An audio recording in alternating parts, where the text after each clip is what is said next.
Okay, ladies and gentlemen, so just for your information, Mr. Hairudin is just a fresh graduate from doctorate program from the Newcastle University in Australia. So congratulations, sir. We are waiting for you to come back soon to Indonesia. Okay, without too much ado, to Mr. Hairudin, the chair recognizes you, please. Okay. Thanks, Mike. Thanks a lot for the invitations today. But beforehand, if you look at my Ask Go up there, it means that I was seeing another screen because now I'm working from the library where I need a place to be a little bit more quiet because usually I work from a shared office. But then today I need to book and come to the university quite early during the winter season. All right, as has been mentioned by a friend of mine, that I'm actually just a fresh graduate from the University of Newcastle. So the PhD is just a baby. So I'm so glad to be invited as a speaker. And thanks to the committees for making me the most handsome presenter today. First of all, I'd like to say my distinguished gratitude to the professors, directors of the IP Institut Parahikma Indonesia, Ibu Nur Wahida Yusuf as the vice rector, and other presenters. Well, as has been mentioned that I'm actually not an Australian person, as you can see from my face. I just been here like 5 years, and the PhD just finished. And as she said, I can't wait to go home too. that's what I have in my mind. And for a little brief introductions, I might be somebody which is new in front of you, or you haven't known me as well, but I believe we got probably the same sequels. I might know your friends and you might know my friends. You seem like a song, for your friends are my friends and my friends are your friends. Right. So I basically start my Bachelor of Education from the State University of Makassar, and I finished in 2010. Then in 2013, I continued to Hasanuddin University, but then 2 years later, I got another scholarship to do like my PhD here in the University of Newcastle. So my teaching experiences or like working experiences probably less than what you have, but then I have a bit things to say today based on my experiences working as a PhD student at the University of Newcastle in Australia.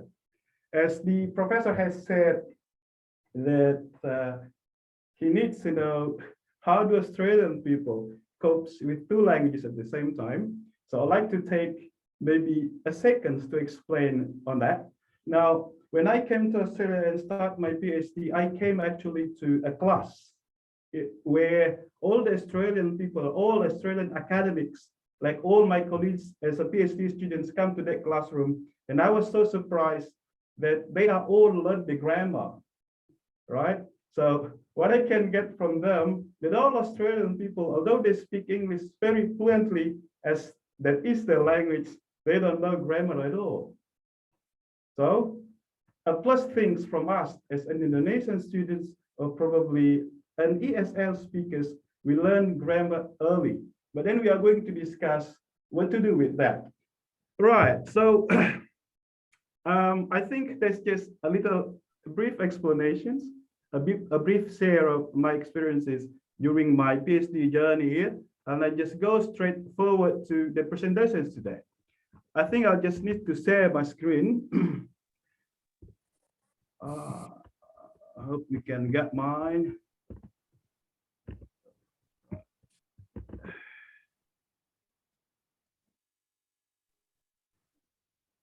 So please let me know if you can see my PowerPoint or if you can't see it.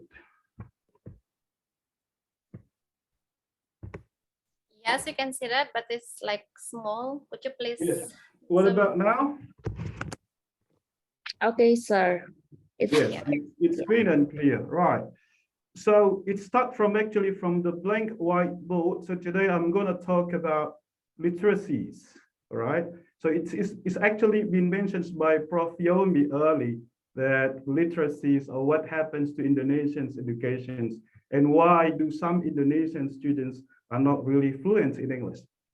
I might say something true and I might say something not true, but I hope it can be like a references for all of us here today. So I give this title that am I literate enough, in which I think, do you think the students' English literacy is enough today? So as our topic today is about the pre-COVID and the post-COVID, so I'm gonna talk about that today. So I gave it like what NLS perspective say about ELL during post-COVID-19. So NLS stands for New Literacy Studies, and ELL, I guess, is English Language Learning. So let's go on that. So ELL pre-COVID and post, as we can see, I did my experiences along 2019 to 2020 back home in Indonesia. I mean, in Makassar, I was exploring and I was working with 10 young adults. So I was shadowing them for about 6 months to see how do they cope with their English literacies coming from educational parents' educational background. They are coming from various ethnicities that currently live in Makassar. They are a part of the secondary year 11 students. So it basically, I was taking a little bit information from my thesis, from my current research. So as we can see, these classes shows that what the classroom was before the COVID, where all the students come to the classroom, sit in tidy, look at the teachers, read the books, and so on. And the next, what happened during the COVID? All people sit home, they can't be away from the gadgets, they keep onlining. Some students might play games, some students might actively in Instagrams, and I do too. So during my research, I was shadowing like 10 of my participants, and they keep telling me where they are during the day, during the weeks. So I was observing the activities, not 24 hours, but I can say like maybe 4 hours a day. And the rest of that, I was asking them to fill the diaries.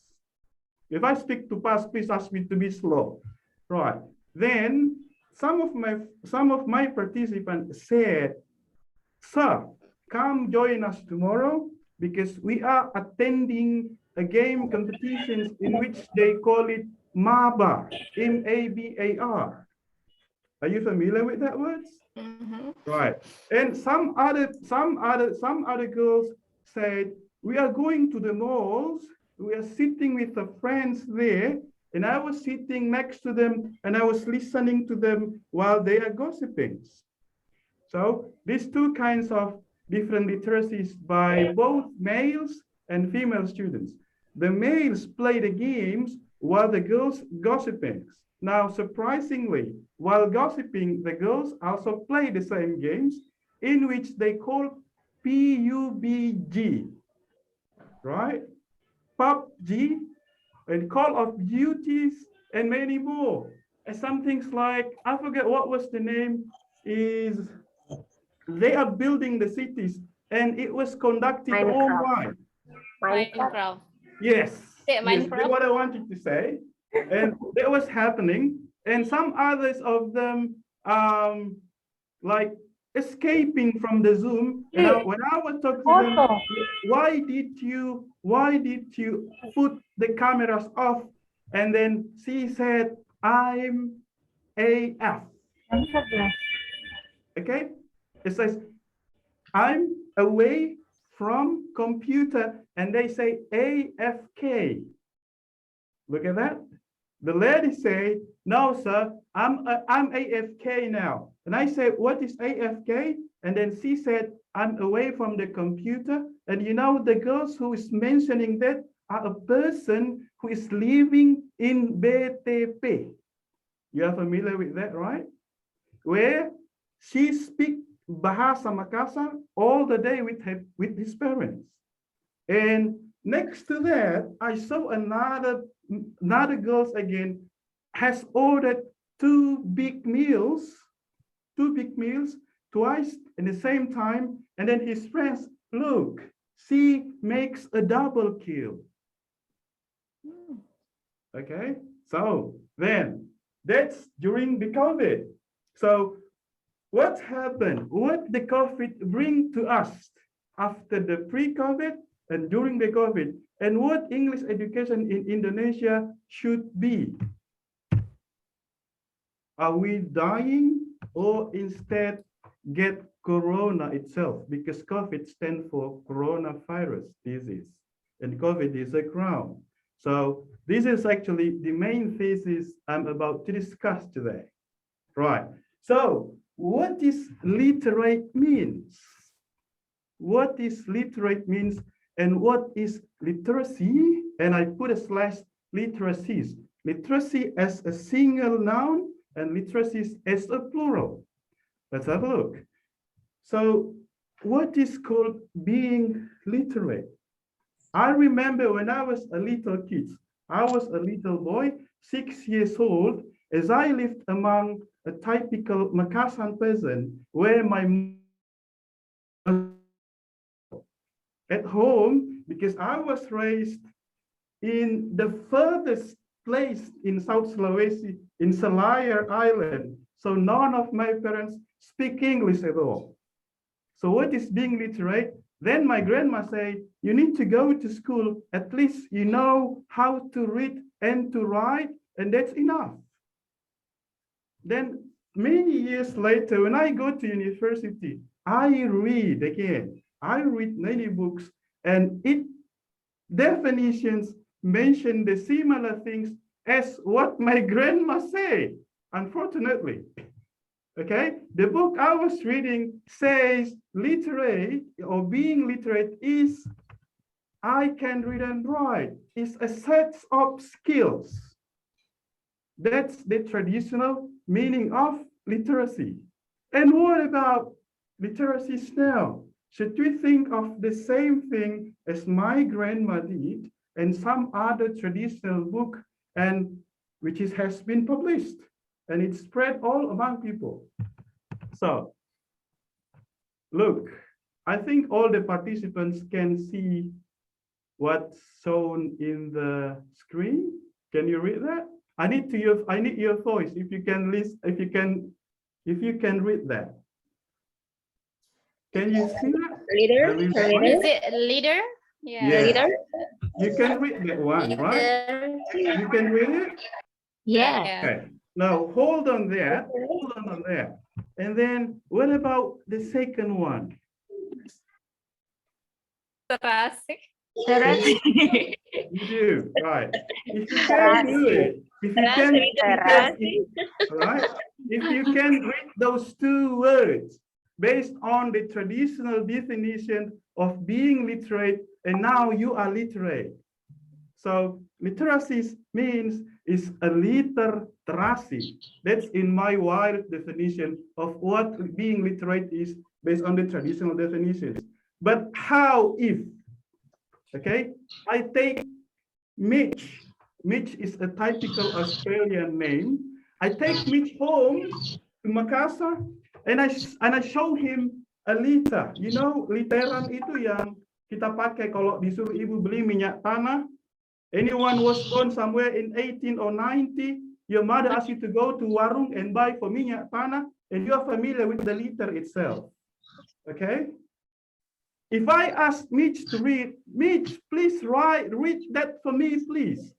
He said, I can't read it, and I spell it for you, T-E-R, and I believe Mitch will be able to say, oh, that's liter.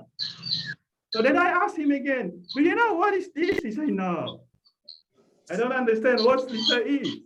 Then I came again to the second line. Mitch, can you read that for me, please? And he said, yes, that's literacy. And I believe he doesn't understand how good the smell of terasi is. Okay? So that's like a bit of introductions of how do we understand literacies. It's clear here, right? It's clear here, right? Okay. Now literacy is a liter of literacy in which only can be read and only can be understood by Indonesian people who are familiar with those two words. Now, next one is, how is literacy in a plural world? Now, literacy in a plural world, I believe we get the same assumption. We get the same view that literacy is a part of language. In this case, English, where we need to use this language as a tool of communication. Am I right? If that a tool of communications, which means that literacy in this case is a tool of communication where we need to use it, where we need to use it to speak. Second one, then because it is a social practices, because it is a tool of communications, that's why literacies in this view should be socially and culturally constructed. And the last one, literacy is part of contextual meanings. Now, I skip on that. I think the first one, we are quite familiar with that, but then I go down to the second point, and it says that literacy should be socially and culturally constructed. I attended like conferences back somewhere in 2018 in ANU, not ANU, yeah. ANU in Makassar is something unclear, but it's in ANU, Australian National University, and we were discussing about a content analysis of the Indonesian English books. And surprisingly, a friend of mine, or let's say my colleagues, were asking about a snow in Indonesia. Okay, so the book said snowy mountain, I forget, or a snowboard. And then my colleagues ever asked, I haven't heard that in Indonesia you got a snow, and why it is in students' Indonesian book, right? So that's why I came to this theory when I remember, because I was working as a teacher for 3 months, but I can't stand any longer. After 3 months, I decided to quit because I think I need to grow more than being teachers at school. Then I was explaining those books to my students back somewhere in 2016. I was talking about the snow, and all the students seems not really interested to listen on that. Then in the next day, I was asking them to come forward and explain what do they like, about what do they favorite things in life they love. And then one of them came across taking the gadget, and she said, this is what I like. From this phone, instead of talking about the snow, she mentioned about pisang epek that we have in Makassar.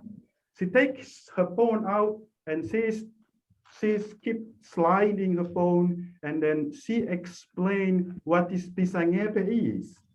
And after that, I was trying to know where these students from, and I found that the students, I mean, this girl was raised among a pisang epek sellers in Pantai Losari. So she knows a lot about pisang epek, and then she was very confident to explain it in English. Okay, then that's I think some important points to mention. And then during my PhD journey, I was start writing my introductions, and then my supervisors, who are Canadian and Australian, ever asked the same question again when he asked me to take an examples of the students' national examinations sheets. And he said, shit, why don't you put your Indonesians' identities there in the book so your students are quite interested with that? Because you said in Indonesia, as Pak Yomi said, all the biggest language is in Indonesia. And it's not only the languages, the culture. My cultures and my wife's cultures are different. My wife speaks Bugis and I speak Makassar. In my context, saying kau to you is just okay. And then in Bugis language, they probably kick me out from house if I say kau to Puang Haji who is coming to my house for visit, right? So that's what the literacies as a social views about. So I take only 3 important points on that. Next. So what's a new literacy studies is? So new literacy studies is actually found somewhere on the street by Brian Street. Okay, so Street is the name of a person, and it was found on the street when he walks all around the Arabian countries to the market. And then he said, every people in the market mention a different literacies. For example, have you ever been to, what is it, the biggest fish market in Makassar? Ada yang pernah ke pasar ikan di Makassar? Apa namanya? Lelong, ya kan? Ada ya? Okay. Yes. So Yes. I was there, and it's been mentioned by professors of mine when I was at Hasanuddin University, and I wanted to prove that. I was talking to a fish sellers, and there are 2 places where he put the fish. The first one, he put a fish in a bamboo basket, and another one, he put the fish in a plastic basket, and he named it in a different name. The bamboo basket is still Karanjang, where its original name, but then the plastic one, it turns to be a basket. Look, how literacy is different from time to time, how languages evolve. So the new literacy studies, because of street worries about how the students in the future will think of literacies. Is it traditional one, or it is the socially constructed one? Then the new literacy studies were established. He said that the traditional literacies is not enough. It needs a social constructions. Then it says a new literacy studies. So the traditional one, in which he named it an autonomous literacy, was ideological literacies, and it turns to some things called a new literacy studies. Then what is a new literacy studies says to the post-COVID study today? So as I mentioned, you might still remember my screen on the picture where my students, all the students work from home. So literacy is also part of multimodalities. So the new literacy studies didn't reject the traditional printed literacies, but it says we need more than it. We can't focus only on a single sources like a book. But then in Indonesia, I remembered my teacher, I came to her classroom. She uses the same book as I'm using. So, but then the teacher has a teacher's book and the student's book. The teacher's book have a questions with the answer in there, but the students don't have an answer. But we do have the same book. And what the teachers ask when the teachers come to your classroom, all right, guys, all right, fellas, go to page 10, read the text and answer the questions below. Let's keep repeating all the times. Or then you come to the classroom and your teacher will ask you to memorize 100 words. You do memorize it, but you don't understand what's that meaning. So learning is not memorizing. Then second one, as it is multimodalities, we need to be aware of that, aware of these social medias like Instagram, like Facebook, Twitter, Snapchats, and the like. Now, when I conducted my research, I was so surprised that part of my students did a virtual hookup with a boy he met in a Snapchat. Okay, how did it start? Now, the girl I was following during my research is a part of online community where she joined Justin Bieber fans club on Instagram. So indirectly, she met Justin Bieber by likes, comments, replying, and then they made another group again, and the the questions during the conversations when Justin Bieber, she said, didn't marry Selena Gomez instead of another girl. So she quit from the group because she disagreed with that. Then they made another group again with another haters. And then they keep communicating on that. Surprisingly, it is in English. And someone who is in there is a Makassar person, where she is not recognized as a good student, a good achiever in her classroom. She's not a good achiever as they record. Then literacy is also part of identities. We are going to talk about that later. If someone would like to discuss on that, just give the questions in the Q&A sessions. Right, the next one is, so what COVID bring us? So what should English teachers do during the post-COVID? Now. In my opinion, we can't solve like the students' English low ability, but at least we need to respond on that. The teachers never look at the students' backgrounds. That is what I can see. For example, I went to a classroom where I did a classroom observation before COVID. It was a book for year 12, year 11 students, and there was a topic entitled a garage sale. Ada topik dalam buku itu yang berjudul a garage sale. If one of you an English teachers, I believe you can find it if you were using the similar book. And there were 3 opinions in that classroom, and finally the teacher handed the class over to me. The teacher wanted me to explain to the students what a garage sale is, because some of them say the guy is selling their garage. Some others say they making a warung in their garage. But then they debating on that, but then the teachers finally hand it over to me. One of the girls said, I went to Singapore already and found it somewhere in the street. It says a garage sale. Look at that. The teachers doesn't know that one of my students might be raised in overseas. So you need to know what your students' literacies are.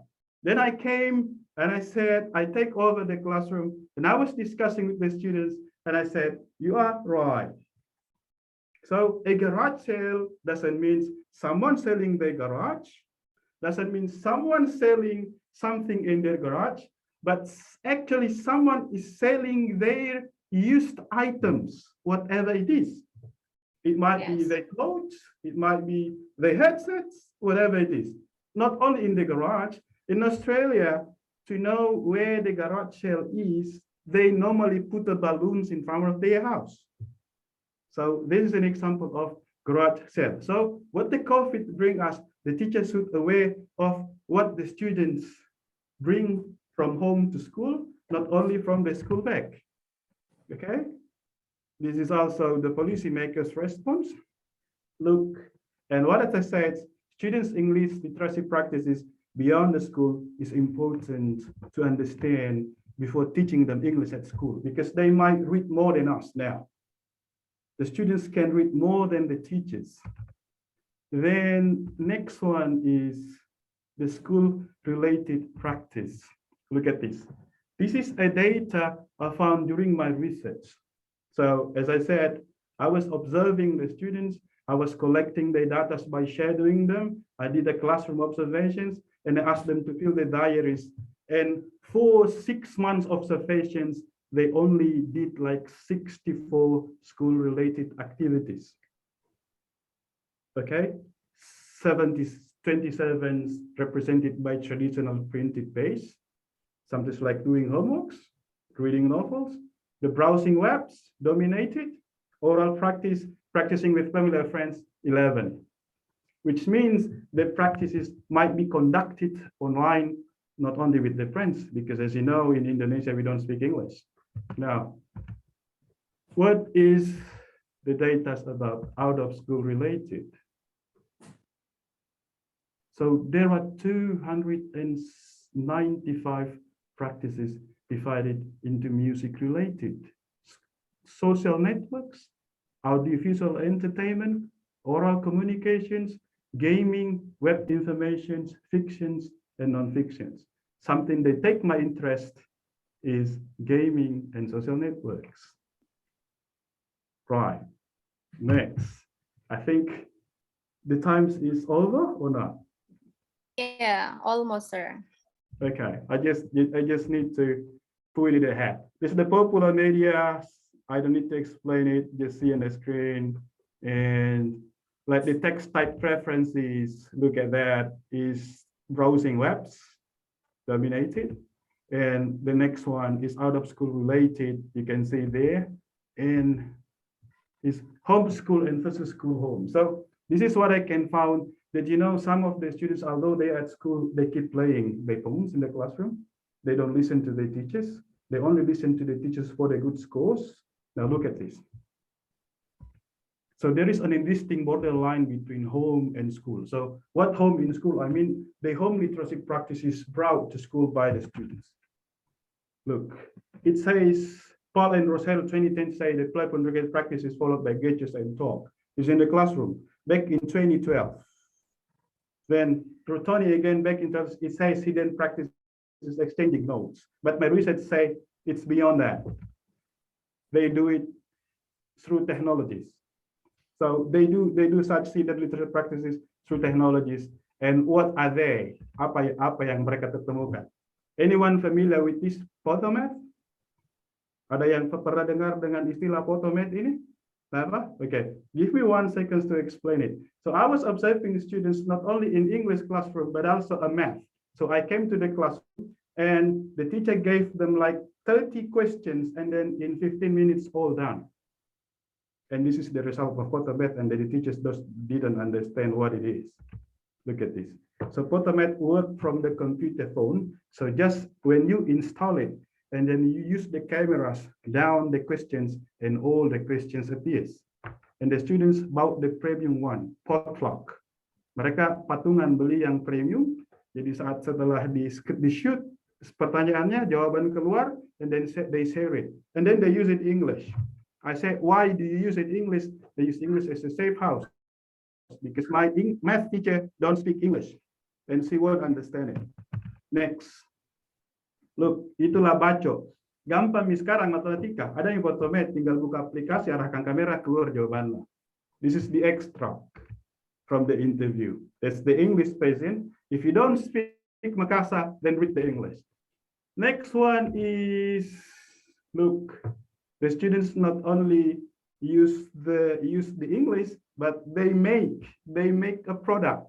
So the students I was observing, when she feel bored, she writes an English lyric from her books at the book cover.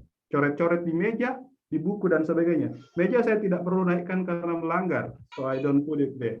Now this my participants write suga during pendidikan agama. And I said, why did you write that? Are you hungry or thirsty? He said, no, it's a song I like. So instead of listening to his guru agama, he writes that in English. Then is school in home. Look, so they only take the schoolwork to home to do a homework for good marks. Kalau tugas itu biasanya hanya jawab soal, kayak jawab pertanyaan bacaan dari teks, biasanya tugasnya itu saja, kayak menerjemahkan bahasa Inggris ke Indonesia dan sebaliknya. Saya kerjakan itu untuk dapat nilai bagus, Ji. Look, next, internal practices support. Apa yang supportnya? Itu adalah that you can see the students who asked to identify the use of because and because of, and surprisingly the students say, I never read it from the book. Instead, I found this one from Kelly Clarkson songs entitled Because of You. Sebenarnya bos sama kerja tugas-tugas sekolah, tapi mau media apa? Saya lebih senang belajar lewat informal, kayak dengar musik. Saya banyak belajar dari situ. Jadi dia mempelajari lagu, dapat menulis because dengan because of dari lagunya Kelly Clarkson. Look, next one is, kalau di sini di rumah dia baca novel yang bahasa Inggris, dia highlight, they made a highlight and then write it the meaning. Jadi meskipun it is in a home, it has something related to school. Popular English media. This is, I think, still enough time or no more? Okay, I'll stop it now. So the students actually take those words from the liminal space. They take it online and they bring it offline. That's called the liminal space. It was introduced by Victor Tuno. Yang saya mau jelaskan di sini adalah LMAOO. Saya tidak perlu jelaskan kepanjangannya, but I was talking to my supervisors. Do you know this word? A native English speaker, they say no. Jadi yang hasil chattingan dia di Instagram, dia jelaskan ke saya di real media. Apa itu LMAO? Ternyata kepanjangannya itu paling di bawah, at the bottom down. So they take it from online media to offline media. Other one is, look at that, bacot@bacot.com. Why not .co.id instead? Why they have to mix it bacot@bacot.com? Because .com is more familiar than .co.id. Now, to end my meeting, for your explanation as references, we have published 2 journals. Both are in Q1, and it's related to COVID pandemic. Yes, that's all I can say today. Sorry for taking a little more time. Thank you very much. Thank you very much, Sir Herudin. This is really interesting, yeah. And actually, you keep now us wonder: are we literate enough? And I think we need to answer that later. Okay, and to all the participants, you can hold your question because we are going to invite the next speaker. So wait, let me share the profile for a while. Wait a second. Actually, sorry, sir, I forget to share your profile before.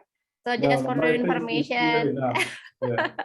Sir Herudin got LPDP scholarship in 2016 for his PhD. Okay, ladies and gentlemen, please welcome Prof. Dr. Haja Siti Aziza, MEd, PhD.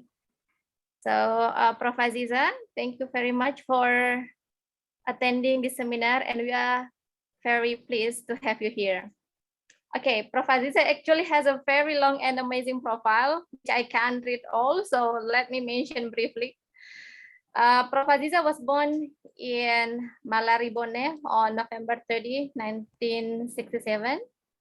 She got her bachelor degree from IAIN Alauddin Ujung Pandang, and then she took her master program at Flinders University of South Australia with Australian government scholarship in 1995. And again, in 2004, she got another Australian government scholarship, ADS, where she earned her doctorate program at Victoria University, Melbourne.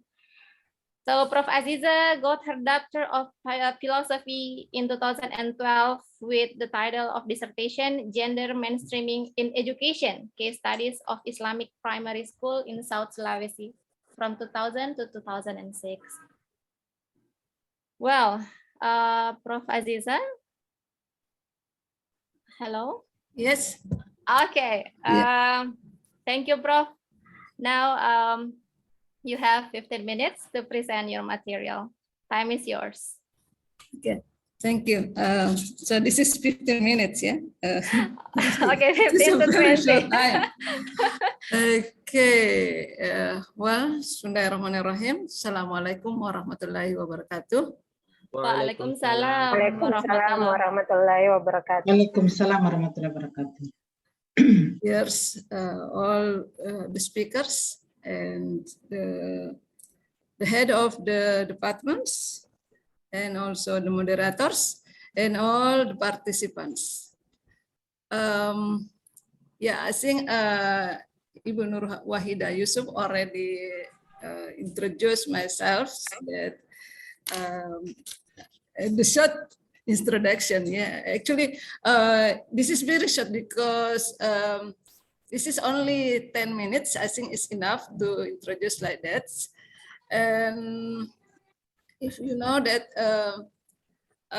I really join what Dr. Herudin said about Australia.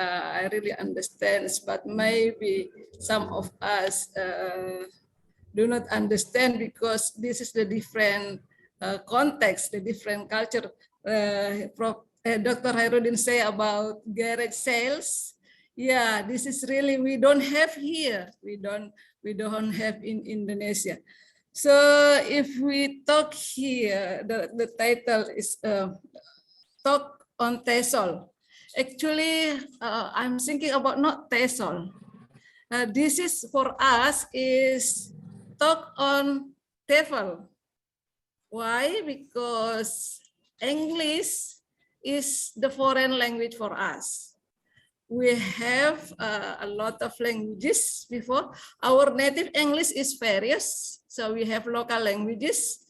Like me, I have local Buginese local language, and maybe some of us Makasaris, and also many. I think we have many languages like Mandaris, like Torajanese, and so on, and also Javanese. There are a lot of languages, local languages in Indonesia, and usually in the beginning of our life, we just learn, we just talk in our local languages. Like me, I talk my local languages until senior high schools. So how can we mastering the foreign language? And then after that we learn bahasa. We learn bahasa Indonesia, and it's so also difficult for us. I think many of us, maybe from the local people, don't know how to speak bahasa. So, and then we learn languages, English language. Oh, so there are many languages already influence our understanding toward the new language. So foreign language as a foreign language, English as a foreign language, I can say, is not an easy one to understand, to join. However, many of us are successful in learning English, even though it is a foreign language for us. Like we can see our speaker today, our distinguished speaker today, Hairudin SPD PhD. So this is very he speak like native speakers already. Yeah. Maybe I myself, I feel because a long time I didn't speak English. Not in English environment, even though I always try in English education department that you should, to my student, that you should practice all the time, your English all the times, because otherwise it's so hard to improve our English. With talking about English as a foreign language, as Miss Dr. Hairudin said before, that like garage sale. If we study about that, I think it's not. We can understand because we never imagine, we never know, we never see what our language, what is the context of garage sale. Apakah itu garage sale itu sale-nya dijual seperti tadi yang dikatakan, ataukah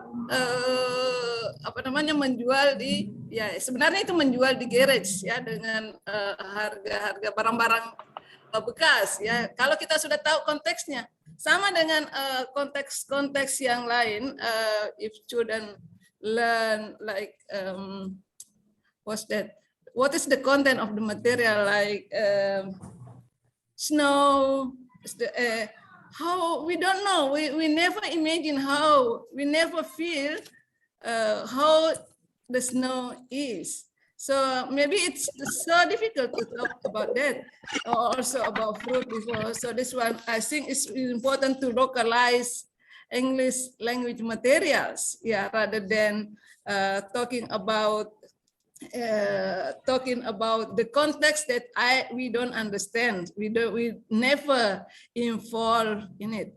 So let's for me, I just want talking about actually, because this is my subject, actually the curriculum development for English language teaching in high school, in this case, junior high school, Indonesian junior high schools. Let's see, can I share the screen? Yeah.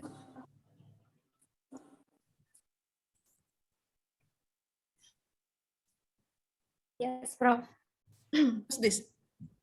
Yeah, it's not this one. Oh yeah, it's not this one. Sorry. How to share? Let me share. Just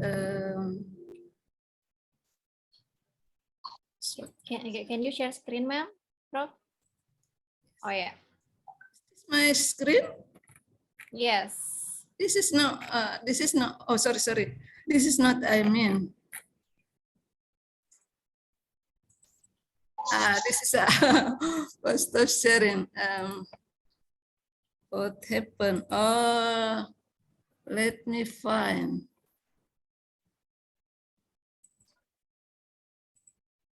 You can open the file first, Prof, and then click Okay, it. maybe I make it full,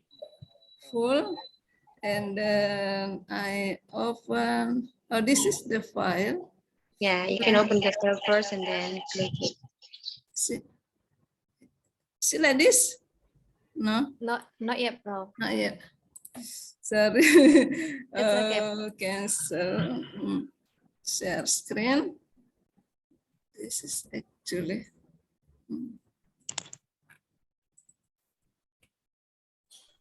What happened? I think probably you can close this file first. Oh yeah, Prof. maybe I have to close the file. Yeah. But because I will close all. Yes, and then open your file and then share screen again.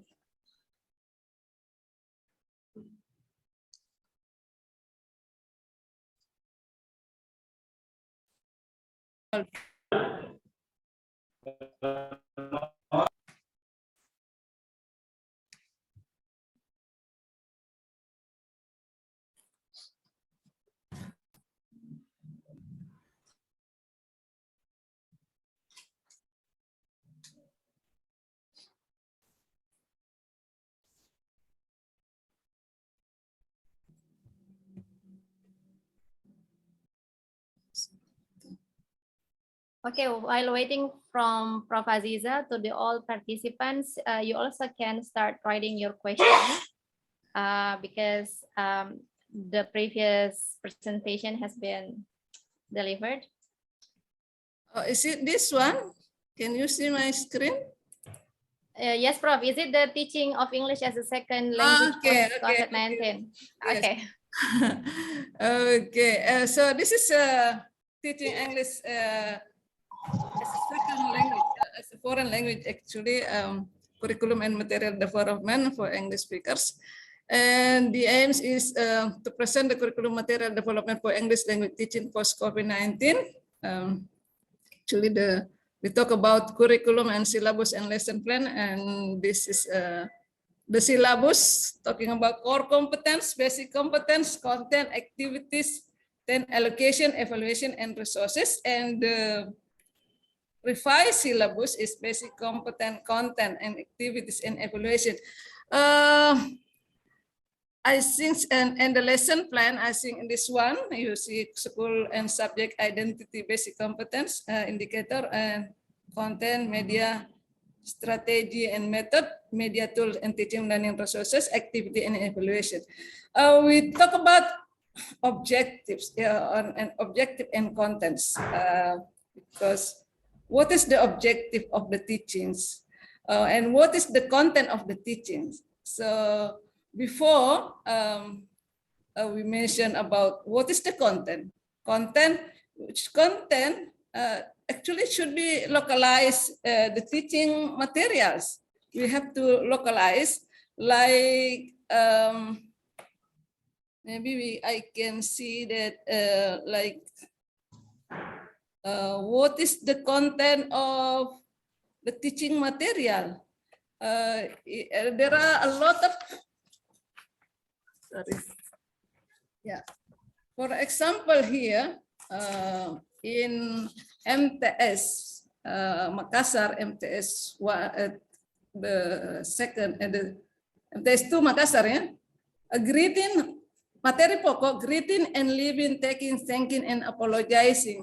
I think this is a very good material and very good material. I think there's nothing to do with namanya itu lokal. I think it's local. Greeting, live, taking, greeting, and I want to see the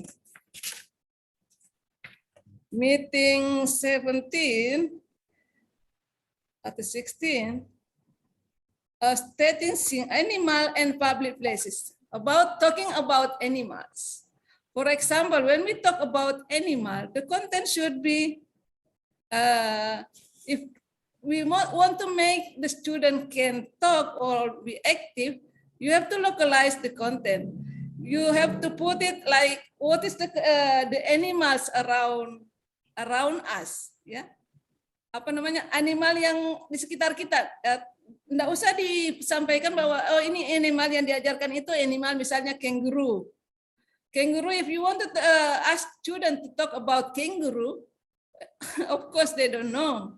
They can't speak. Tidak pede akan bicara. Tetapi if you give them the example or the material like animal, like what is animal around them, like buffalo, and maybe no buffalo now, cows, goat, and so on. I think they will talk because they know what they want to say. And this is very, very useful too. And ya, saya kira tidak terlalu banyak karena ini saya tidak perlu menyampaikan banyak karena waktu, ya. And also about the activity, ya. Activity in learning English, you should contextualize also. Ya, bagaimana pembelajarannya di dalam kelas? Ya, pembelajaran di dalam kelas ya tentu disesuaikan dengan kondisi peserta didik. Ya, bagaimana dia ruangannya? Bagaimana lingkungannya? Kalau tadi Dr. Hairudin show us the picture of the class. Yeah, the picture of the classical class. I see we don't have like that. I mean, our class like full of, maybe the class like 40 students like that in the class, or the minimum is 30 students in one class. How can they learn? How can they make various activity in the classroom? Bagaimana bisa bergerak? Bagaimana bisa, kalau kita hanya belajar, hanya memberikan pengetahuan dengan hanya ceramah, I think it's not enough. I think it's so difficult to learn. Tapi kalau seperti tadi Dr. Hairudin sampaikan itu, bagaimana itu pembelajaran kelas, dan itu memang seperti itu di Australia. Ada pembelajarannya, like anak-anak bisa tidur, anak-anak bisa kelasnya juga bervariasi, bisa belajarnya keluar. Jadi not only learn in the classroom, but also learn in the environment, di luar, di lingkungan, ya. Jadi misalnya learning about animals, anak-anak dibawa ke enggak usah di kebun binatang, karena kebun binatang mungkin agak susah. Di luar saja, di yang dekat sekolah, diperlihatkan itu. Coba talking about that animal, what kind of animals, and apa yang dilakukan animal itu dan sebagainya. Ya, itu artinya lebih localizing material, dan itu akan lebih efektif. Karena kalau anak-anak mau disuruh bicara atau menulis dengan ya saya banyak melihat yang lalu karena anak-anak misalnya dikasih tugas misalnya menulis ya mengamati cerita gambar-gambar yang misalnya the white snow dan sebagainya, apalagi ya saya tidak hafal itu materi-materi yang dibacaan anak-anak, bacaan di sekolah, dan itu semuanya ada sebenarnya apa namanya di buku-buku, diajarkan di buku teks. Jadi bagaimana itu buku-buku teks dikontekstualis sesuai dengan apa namanya budaya, sesuai dengan kondisi lingkungan kita, budaya dan kondisi sosial kita dan sebagainya. Dan juga tentang bagaimana itu apa namanya sesuai dengan agama kita, misalnya mungkin bagaimana integrating Islamic values in that, bagaimana integrating nilai-nilai kesetaraan gender dan sebagainya di dalam buku teks dan sebagainya. Jadi saya kalau PhD saya banyak meneliti tentang bagaimana itu nilai-nilai gender dalam apa namanya pembelajaran di buku-buku SD ya, dalam materi pembelajaran di Islamic Junior High School. Saya banyak-banyak ke Islamic Junior High School. Ini saya kira tidak perlu panjang ya, sudah setengah 1028 dan post COVID ya.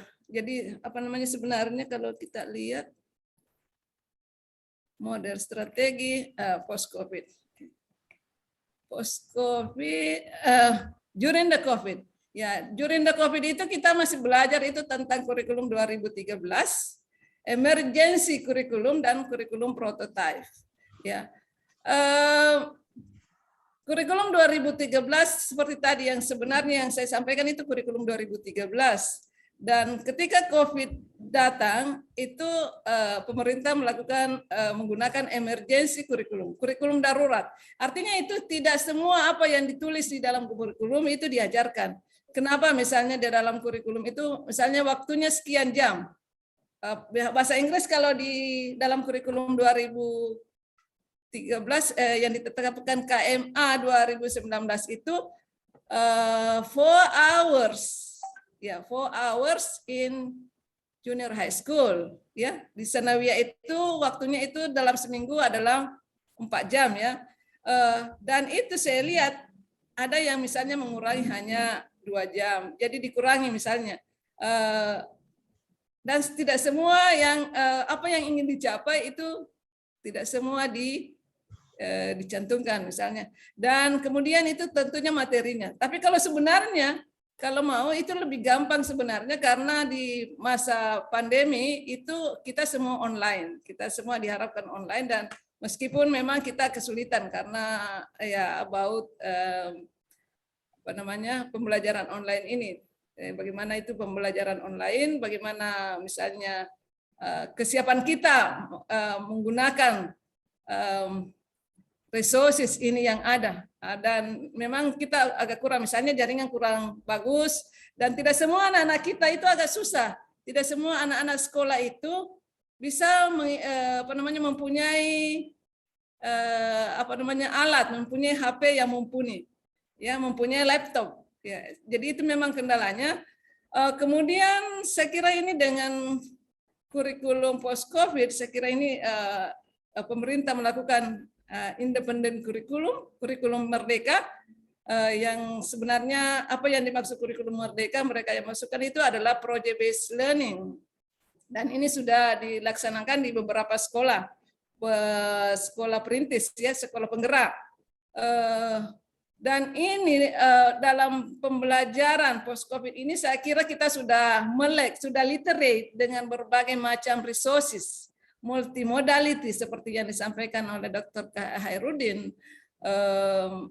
Ya bukan cuma biasanya kita hanya menggunakan textbook, meskipun di dalam kurikulum yang ditulis itu hanya buku-buku yang wajib yang diberikan oleh pemerintah, yang diterbitkan oleh Kemendikbud, itu dengan ada misalnya kalau di Sanawiyah itu di SMP itu When English Ring the Bells. Ya, itu dan kita sekarang bisa banyak menggunakan ya ada printed material, digital resources dan mungkin bisa lewat sosial media dan sebagainya. Dan yang paling gampang itu kita memakai WA, WhatsApp application dan itu kalau WhatsApp application itu banyak-banyak dipakai di daerah yang misalnya yang tidak terlalu banyak menggunakan jaringan. And also now post-COVID we use blended learning, online and offline learning. Okay, I think it's enough because of the time. And thank you for your all participation. Assalamualaikum warahmatullahi wabarakatuh. Waalaikumsalam warahmatullahi wabarakatuh. Waalaikumsalam warahmatullahi wabarakatuh. Thank you very much, Prof. Aziza, for a very interesting topic. And what I can remember, Prof. Aziza said that in teaching English, we should localize our teaching material when we talk about the content of our teaching. Well, dear participants, I know that you have a lot of questions now in your mind, so you can start writing in our room chat. On later also we can take direct questions from the participant, but please stay tuned because we still have one more presenter for this session. Please welcome the third speaker, Miss Dina Destari, SSMPD. Okay, so before she starts, let me read her profile very briefly because Miss Dina Destari Imanuddin has a very long profile too. Okay, so Miss Dina, while working as a senior lecturer at the Institut Samarinda University East Kalimantan, she also an MC and moderator in formal and informal events. And she is also a CEO at Faberlim Indonesia company. And about Miss Dina's educations and qualifications, her bachelor is on English literature and her master degree on English education, while her doctorate program is on education management. While the qualification that Miss Dina has, she got certified great leadership and certified leadership management associate Indonesia, and the last one is the child first aid certificate from St. John, New Zealand. Wow. Okay, Miss Dina, are you with us here now? Yeah, thank you so much, Miss. Yusuf. Thank you, Miss. Will you share your own PowerPoint or you will let us share for you? It's okay if you would like to help me, it doesn't matter. All right, okay. You can share it. Okay. Wait a second.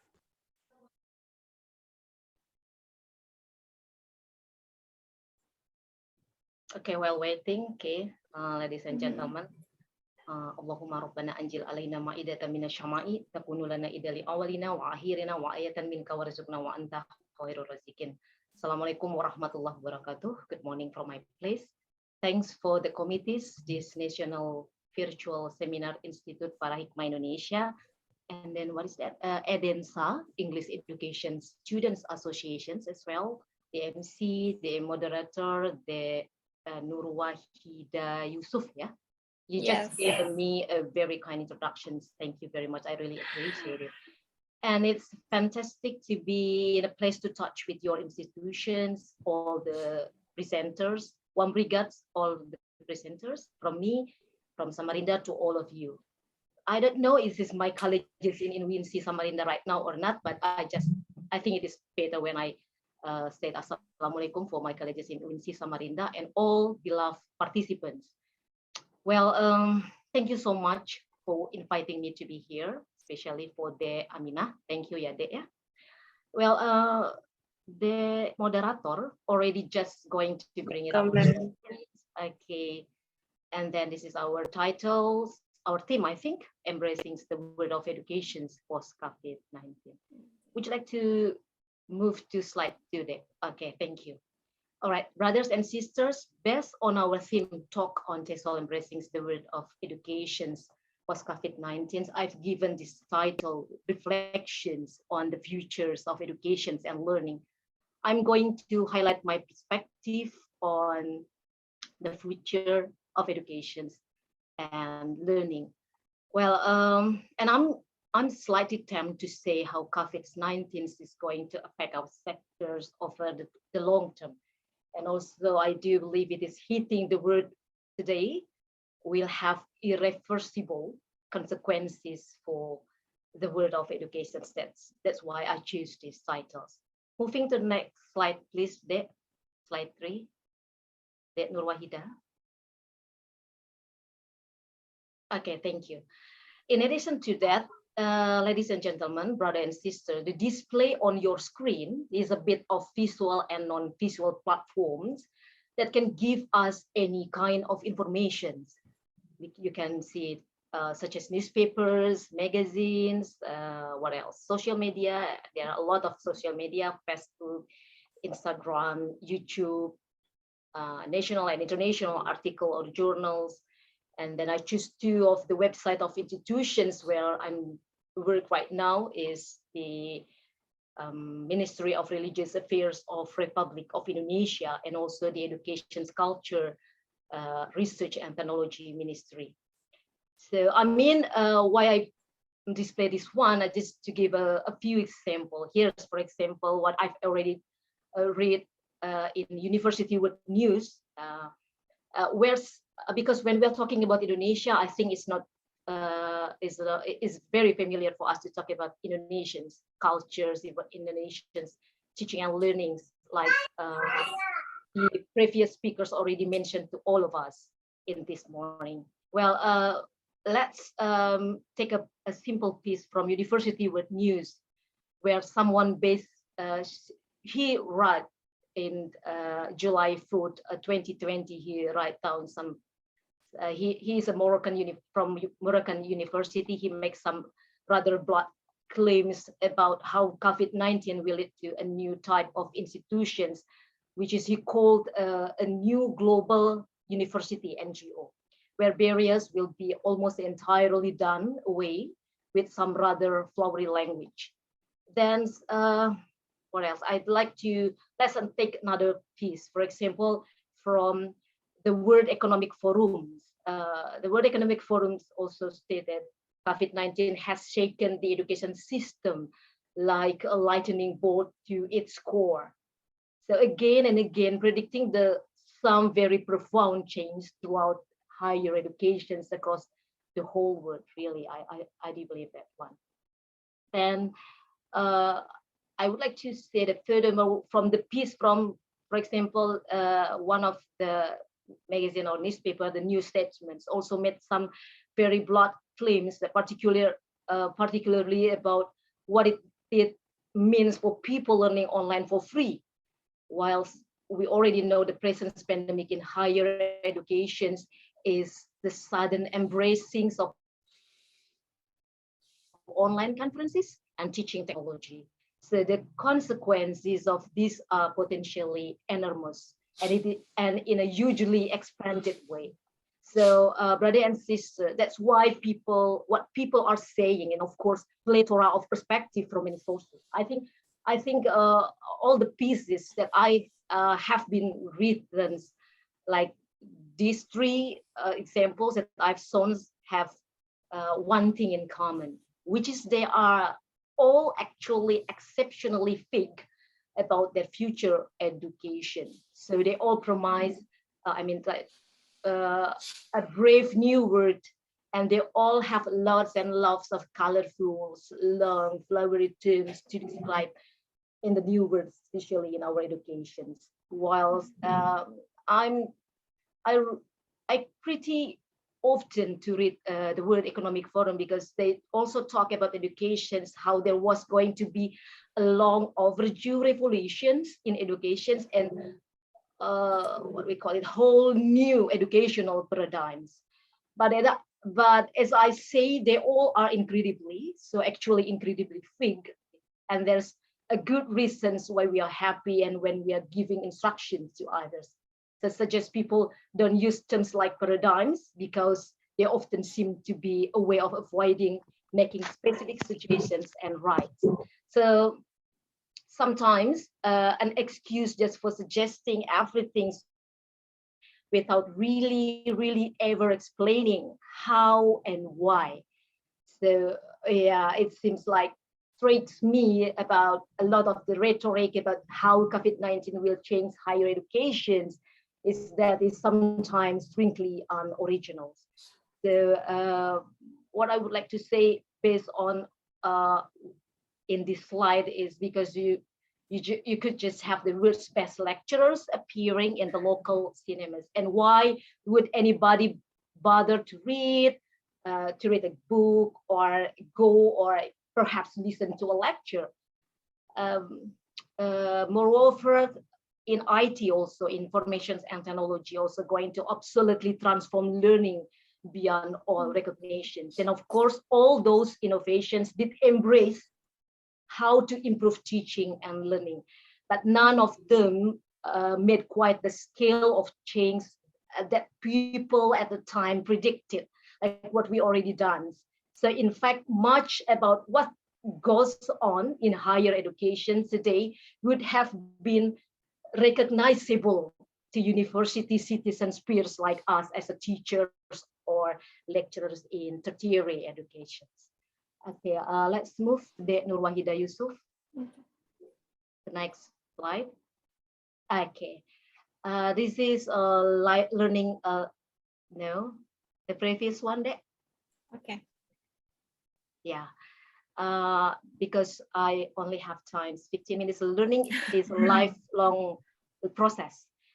Brother and sister, you can see the slide there, but just want to make it, you can read it, but I just want to make a, what we call it.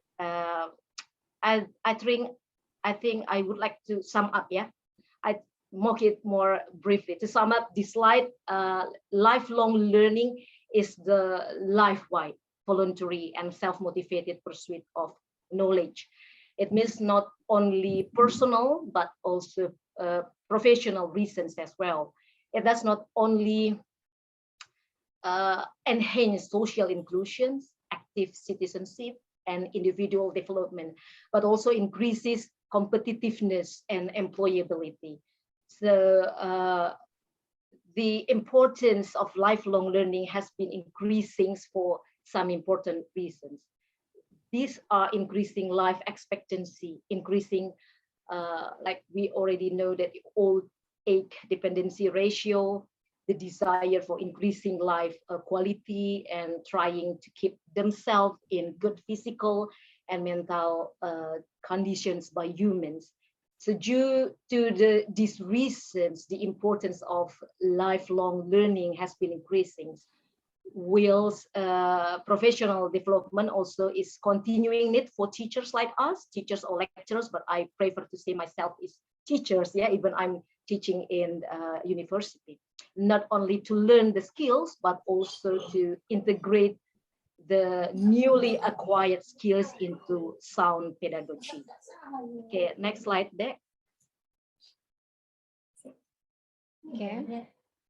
Okay, this is a reflection. Turning to the next slide 5, brothers and sisters, you can see simultaneously actions, freedom to learn, profound analysis, and 3 basic axes. Also, because I only have a limit time, so I try to make it more brief. In a brief, I'd like to portray the idea of Martin. You can see on your slide, Revista International de Education. It is a Spanish, that the COVID health crisis. I like his writing. Yeah, I like his research. The COVID-19 health crisis that is plaguing the world today will have what we call it, irreversible consequences for the world of education. So he also stated in his research that it is therefore inexcusable that the educational community in general and education professional in particular face a profound analysis of the change in the pedagogical narrative with which we are going to have to build the future. So the natures of the first reflection, which without no doubt according to myself, will be followed by many others, like leads us to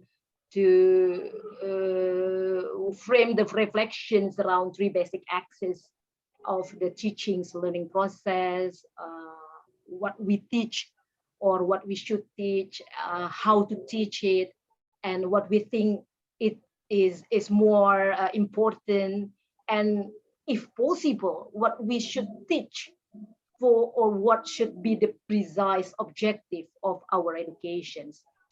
So, brothers and sisters, as a reflection to my personal of my professions as teachers, perhaps some of you, the same empirical experience like me, we are committed to moving from a model focused on results, on the accumulations of the content, on memorizations in the face of strictly academic evaluations, to another, where the center is located is the competent learning of students in the acquisitions of skills and training. So here you can see reflection freedom to learn. It means that I don't need the answer, brother and sister. You just read it and then you just reflect yourself, because this is reflections. We don't need to answers, and then but we just discuss. That is the highlight of my discussions. Like educations, are you like educations unit collaborated with other schools or campus, like Mbak Nah, Wahida Yusuf already have a MOU with some or many, one or more than the university. It is a freedom to learn, yeah. And then MBKM, like the Amina state at the previous, when they have a greeting to us, what things do we face in materials where can be, the students can already get everything in the internet. So what did you do at that time?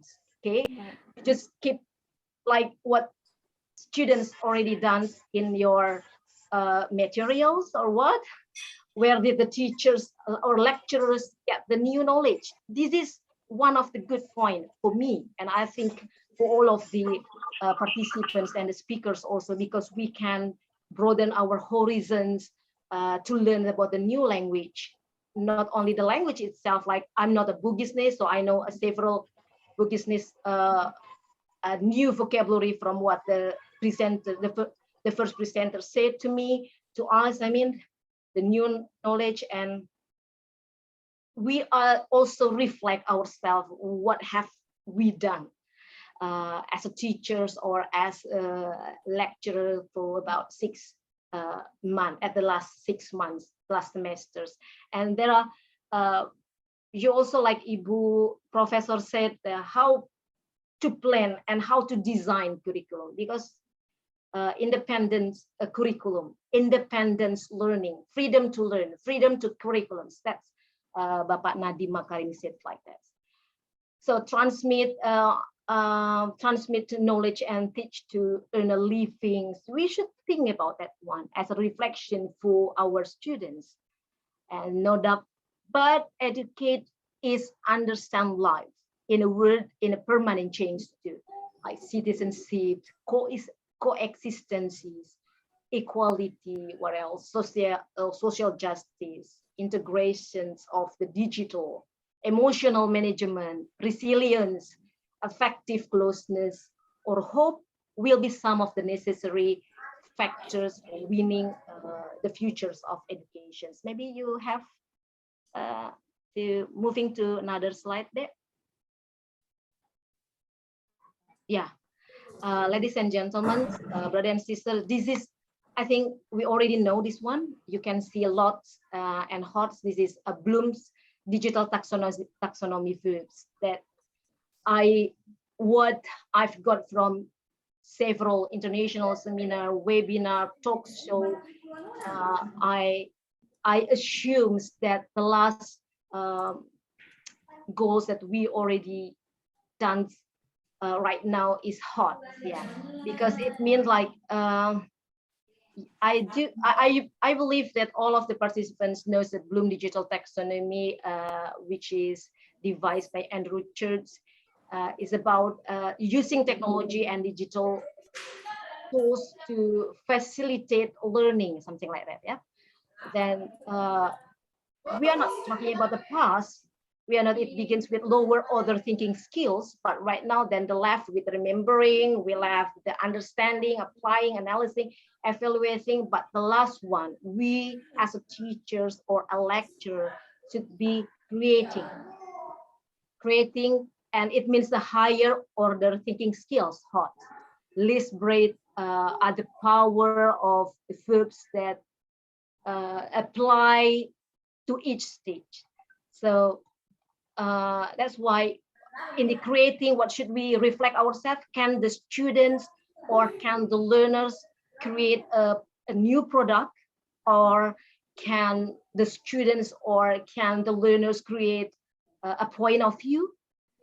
Assemble, construct, create, design, develop, formulate, and write. That's the finally result that we would like to do in MBKM. So that's the good point for us to talk like this, because this is also one of the independent learning for us, because we already have, I think last one day. I think that's all, because it's 50 minutes and yeah. Thank you so much, everyone. Thank you so much, Dek Nur Wahida Yusuf. Thanks a lot for the opportunity. Wabillahi taufiq wal hidayah. Wassalamualaikum warahmatullahi wabarakatuh. Waalaikumsalam warahmatullahi wabarakatuh. Thank you so much, Miss Dina. Such an interesting topic that you have just presented to us, and it seems like all topics from the beginning, from the first speaker until the end, are connected to each other. Okay, excuse me. Wait a second. All participants, could you mute your?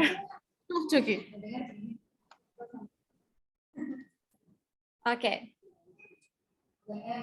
Well, now this is the time for the participant to ask questions. And for your information, because Mr. Hairudin will leave in a minute. So yeah, this is the time for you. Before he leaves, please, Sir Hairudin, stay for a while. Probably we can see the question now. Oh, to Ma'am Dina first. Okay, to Ma'am Dina, what is lifelong learning in Bahasa Indonesia? Maksudnya gimana, Ma'am Dina? Mohon dijelaskan, campur bahasa Indonesia katanya. Oke. Ulangin deh bacaannya. Apa pertanyaannya? Tolong diulang. What is lifelong learning in Bahasa Indonesia? Maksudnya gimana katanya itu, Ma'am? Pakai bahasa Indonesia. Lifelong learning itu belajar. Belajar itu adalah proses panjang hayat. Kurang lebih seperti itu. Jadi dia minta pakai bahasa Indonesia gitu. Iya, bisa dicampur katanya. Mohon dicampur ke dalam bahasa Indonesia. Oke. So siapa yang nanya itu ya, Dek? Ini dari Farah. Thank you. Ya. Okay, thank you very Farah much. Anastasia. Farah Anastasia. Thank you very much, Farah Anastasia. I really appreciate your inquiries. Lifelong learning itu kalau kita bahasa Indonesia kan adalah belajar itu adalah proses panjang hayat. Jadi jelas di sini meskipun kita guru, meskipun kita dosen, meskipun misalkan seperti Profesor dan Ibu Aminah ya. Saya tidak tahu Farah dari mana, mungkin dari luar juga, saya tidak tahu. Jadi pimpinan satuan pendidikan itu tetap harus belajar, kurang lebih begitu kan, terus menerus sesuai dengan dinamika kebutuhan zaman. Jadi kalau kita berhenti belajar, esensinya kita bukan seorang pengajar, esensinya kita bukan seorang dosen atau guru begitu. Jadi memang setiap pimpinan satuan pendidikan, guru, dosen itu memiliki kewajiban untuk terus-menerus belajar. Belajar itu proses panjang hayat. Now, I also saya beberapa kali menghadiri international webinar, and I like to quote this one. Saya ingin mengquote ini untuk reflection untuk diri saya sendiri dan mungkin buat sahabat-sahabat partisipan yang di sini, bahwa memang sekarang di abad 21 seperti tadi refleksi yang muncul di depan tadi ada beberapa pertanyaan gitu kan. Ada bagaimana kita build civilizations, bagaimana karakter itu lebih didahulukan ketimbang knowledge gitu ya. Bagaimana karena pembelajaran itu adalah antara students, educators, and learning resources. Jadi learning resources itu bahasa tenaga kependidikannya juga, which include teachers and students itu adalah exchanging information. Jadi belajar sepanjang hayat itu dari saya rangkum bahwa kita tuh bukan zamannya lagi sebagai ya kalau seperti apa ya, hybrid, flip, classroom, blended learning, dan a lot of method, strategy, or whatever approach that we already know. Itu kita seperti di abad 21 mungkin quote kita adalah apa ya, fasilitator, begitu ya. Teachers itu adalah fasilitator. Tapi yang saya tangkap zamannya ini sudah berubah. Zamannya ini adalah architect of the learning process. Kita ini arsitek. Seharusnya seperti itu ya. Saya bicara ini merefleksi diri saya bahwa saya sebagai seorang guru, saya seorang pengajar, pendidik, saya adalah arsitek of the learning process. Seperti arsitek, sahabat-sahabat bisa bayangkan ya. Kalau arsitek dia duduk saja, dia menggambar segala macam, dia serahkan kepada orang, kelar, selesai, sesuai dengan ekspektasi yang ada. Berapa buah batu bata, berapa warnanya, dan seterusnya. That's our we should, karena itulah refleksi itu muncul tadi di beberapa pertanyaan di slide keberapa saya lupa itu yang punya saya. Itu adalah change our mind. Jadi belajar itu adalah proses panjang hayat. Sudah saatnya kita sama-sama berkolaborasi. Sekarang bukan zaman, memang kita competitiveness, tapi itu adalah nomor sekian gitu. Dengan zaman sekarang ini yang ada adalah kolaborasi artikel, menulis bersama, kemudian seperti ini MOU, kita chit chat, talk anything gitu ya. Saya pun tahu jadi kalau ada bahasa Bugis, bahasa Makassar seperti itu that I've never known before. Tapi saya pernah ke Makassar, tapi saya tidak sebagai liburan bersama keluarga and then come back to another cities. Jadi itu yang dimaksud tadi ya, Mbak atau Ibu atau Adik Farah, Pak Anastasia, bahwa long life itu, jadi yang ditanyakan itu adalah belajar adalah proses sepanjang hayat sesuai dengan dinamika kebutuhan zaman. Jadi kita harus terus belajar, siapapun kita. Bukankah dalam Islam pun kita dari lahir, dari dalam buayan itu kita sudah belajar hingga kita meninggal. Diazankan pun itu sebuah pembelajaran buat kita. Dan saat ini kesempatan belajar yang sangat menarik itu untuk buat kita tuh penuh inovasi yang telah lama memang kita cita-citakan gitu. Jadi memang tidak perlu malu untuk terus belajar dimanapun dengan siapapun, karena learning is a free, learning is independent. Saya pikir itu, Dek. Terima kasih. Semoga menjawab ya, Sister Farah. Thank you. Thank you so much, ma'am. So it's very interesting, Farah. Yeah. So that's the answer from Miss Dina. Intinya adalah lifelong learning adalah kita harus belajar sepanjang hayat, seperti itu ya, ma'am. Karena belajar itu katanya free, independent, so we can learn from anywhere, anytime. Okay, thank you so much, Miss Dina. Dan next, Sujaryati Yati, you can directly ask your question. Please mention your name and your affiliation or your institution. Time is yours. Sujaryati, I think there's a sign there. You want to ask question?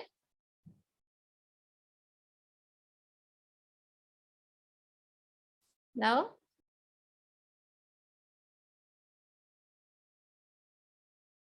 Oh yeah, sorry, wait. Okay, let me unmute first. Okay, can you?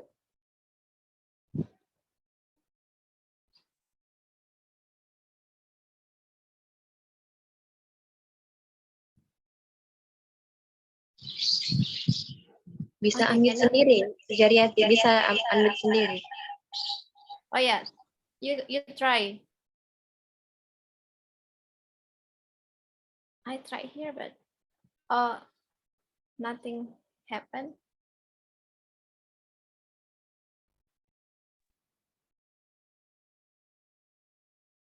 Oh, it couldn't. Uh-oh. Or you can type your question then. I don't know what happened here. I cannot unmute her.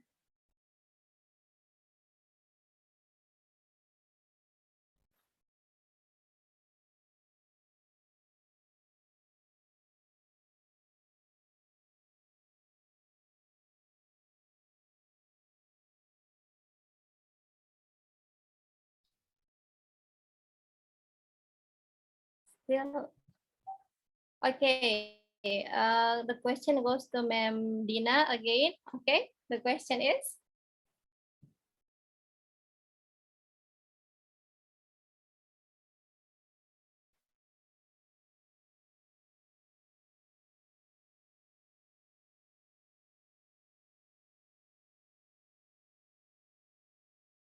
Wait a second, ma'am. We are still waiting.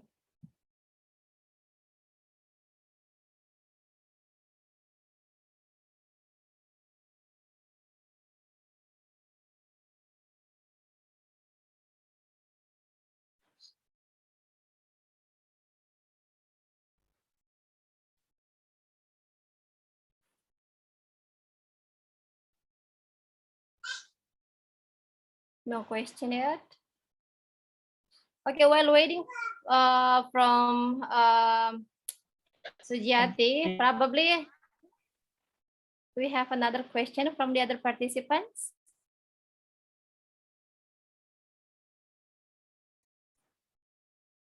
Please, you can ask your question now.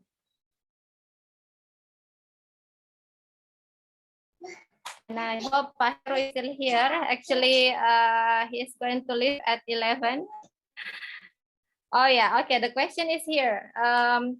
Talking about reflection, and when we integrated the curriculum Merdeka in post-COVID-19, what is the best methodology as the teaching reflection?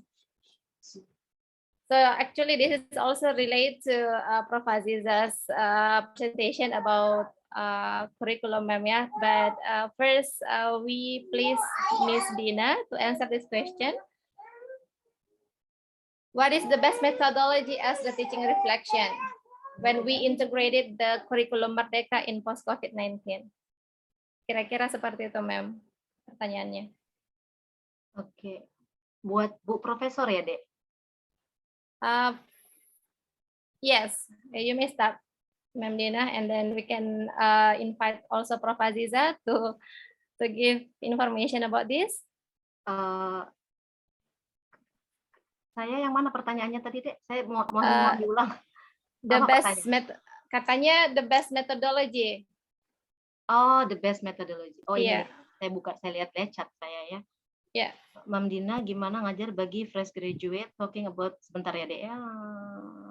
Best. Oke. Saya langsung jawab dua-duanya sekaligus ya, buat Naura RH dan Sujaryati. Ya, Sujaryati Yati dan Naura RH. Thank you very much for the questions, Sister Sujaryati dan Naura. To be honest, I don't believe the best method in my life. Karena saya percaya tidak ada yang sempurna di dunia. So, as a teacher, I never believe the methodology afterwards. Long time ago, I have empirical experience when I have a discussions and I bring because I like music.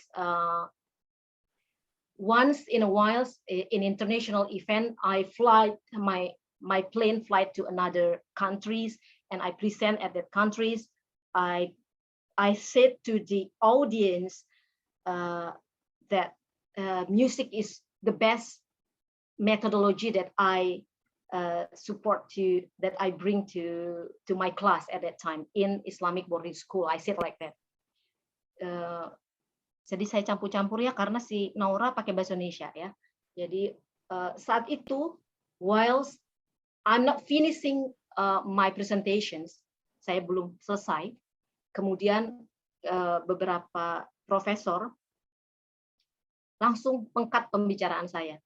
And then, are you sure in Islamic boarding schools like that? Gitu. Jadi di situ saya banyak belajar bahwa I can't say the best methodology in my life as a teacher. Maybe the best methodology for some students mungkin bagus buat Nurwahidah ketika saya mengajar listening dengan membawa gitar dan saya bernyanyi, tapi mungkin bagi Aminah, ngapain itu lebay, gue juga bisa dengar. Mungkin bagi Rusli bilang, oh saya suka Bu, nanti saya bawa bass, Ibu bawa gitar kita nyanyi bareng. So that's why I do believe. So to be honest, in the bottom of my heart and based on empirical experience, I saya belajar banyak bahwa jangan pernah, yaitu tadi, jangan terlalu the best, jangan terlalu sayang dengan seseorang gitu ya jadinya. Dan I reflect myself, apapun itu saya reflect myself. Oh iya benar, mungkin bagus bagi si A, tidak bagus bagi semua. Because makanya kita sebagai guru itu memang harus mengedepankan karakter. The character first, then science, knowledge. Kemudian bagaimana mengajar apa tadi ya, Dek? Fresh graduate ya. Yes. Bagaimana mengajar bagi fresh graduate. Sebenarnya teman-teman, saudara-saudara semua, sahabat-sahabat saya, terutama Naura, saya tidak tahu sekolahnya seperti apa. Makanya di kelas, di sekolah, di kampus itu teman ini sangat bagus buat kita sebagai ini ya MOU ini ya bisa ditindaklanjuti.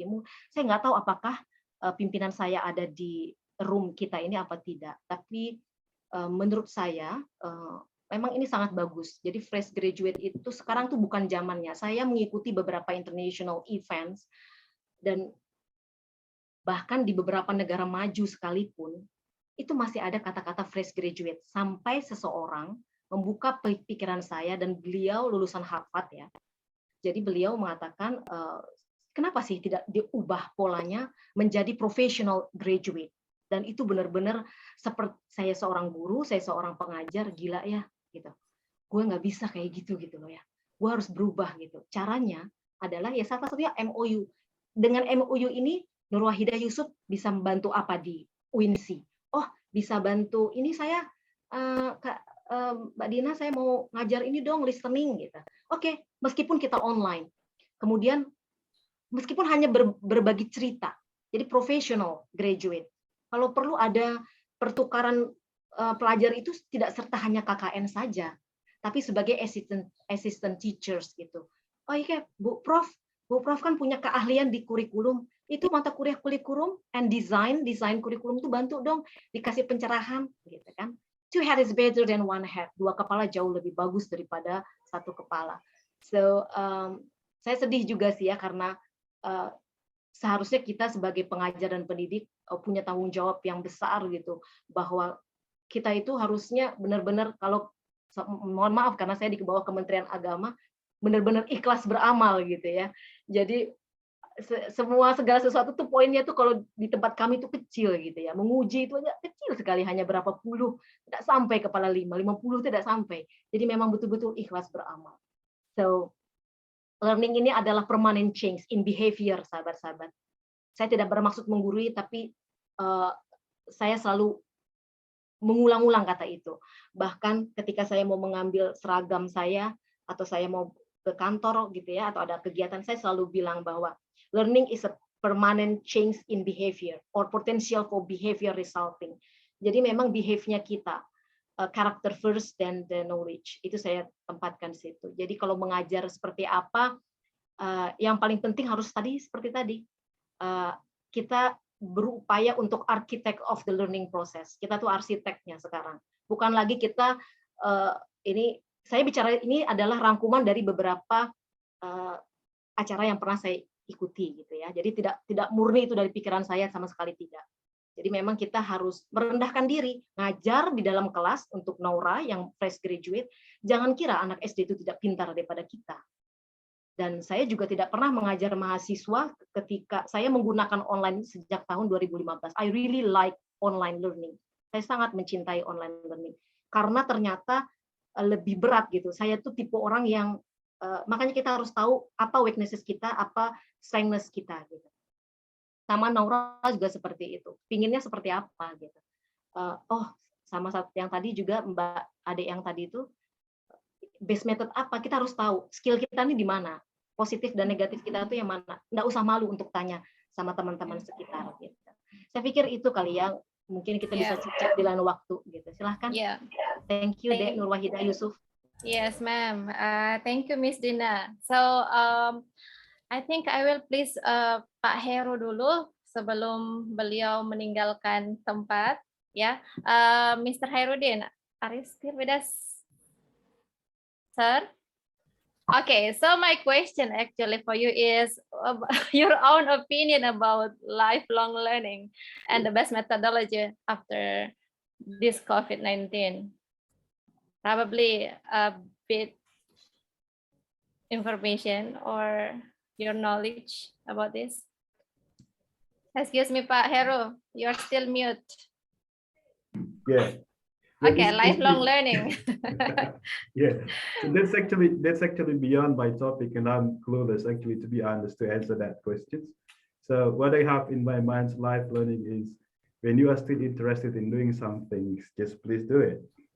So for me, I've never expected to have like an HDR learning. I just do let it flow as the water flows from the river to the sea, and I'm finally here. So it's clean and clear. Right. Yeah. So lifelong learning is whenever you still have an ability to do so, just go ahead, do it. So education is, some other people say that education is the way of life, and I do agree with that. Yeah, that's kind of a very simple question. This to be honest, beyond my topic. Sure. Yeah. Okay. So, and about the methodology, probably Prof. Aziza, will you share a little bit about that?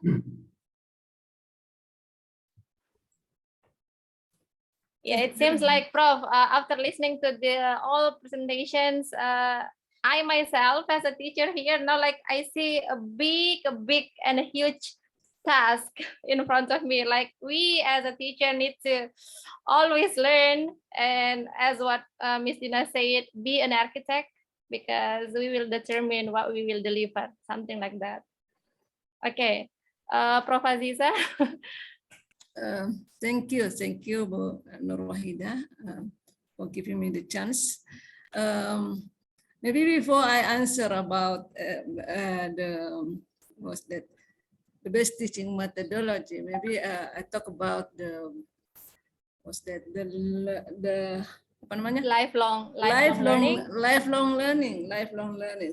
So lifelong learning, I myself, I'm still learning until now.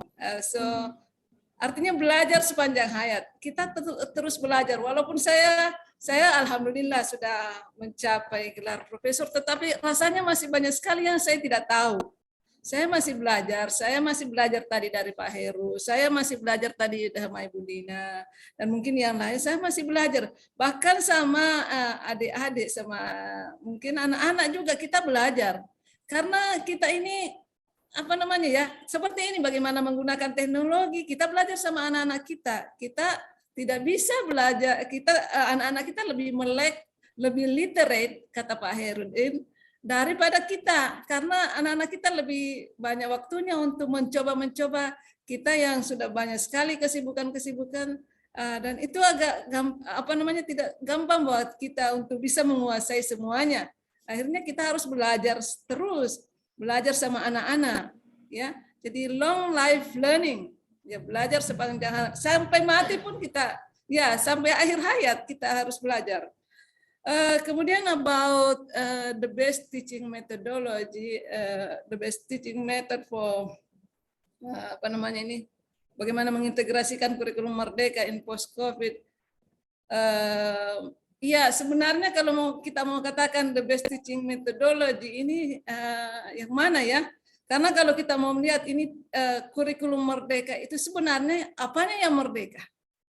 Nah, itu menjadi pertanyaan. Kalau saya melihat ini, apakah anak-anak harus merdeka untuk mencari apa yang mau dipelajari? Apakah harus kita melepaskan sebagai guru atau dosen? Atau pengambil kebijakan? Apakah kita mau melepaskan anak-anak itu enaknya saja mau apa, mau belajar apa? Kita biarkan saja begitu. Mau belajarnya bagaimana? Diserahkan kepada anak-anak, hanya mau tidak perlu misalnya tatap muka lagi di dalam kelas. Saya kira itu kita tidak bisa melepaskan seperti itu, karena di dalam pembelajaran, di dalam pendidikan itu ada beberapa kompetensi yang harus dikuasai, bukan cuma pengetahuan, bukan cuma skill, tetapi ya ada seperti key kompetensi, kompetensi core kompetensi seperti saya sampaikan sebelumnya, itu ada religious competence. social competence. Yang kedua, dan itu yang di kurikulum 2013 itu sebenarnya yang diutamakan. Kompetensi inti utama satu adalah religious competence. Yang kedua adalah social competence.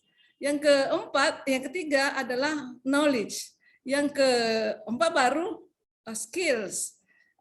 Jadi kalau kita melihat kompetensi seperti sikap, ya kalau misalnya kita terus hanya online, pembelajarannya online, bagaimana ini melihat menjadikan anak-anak kita memiliki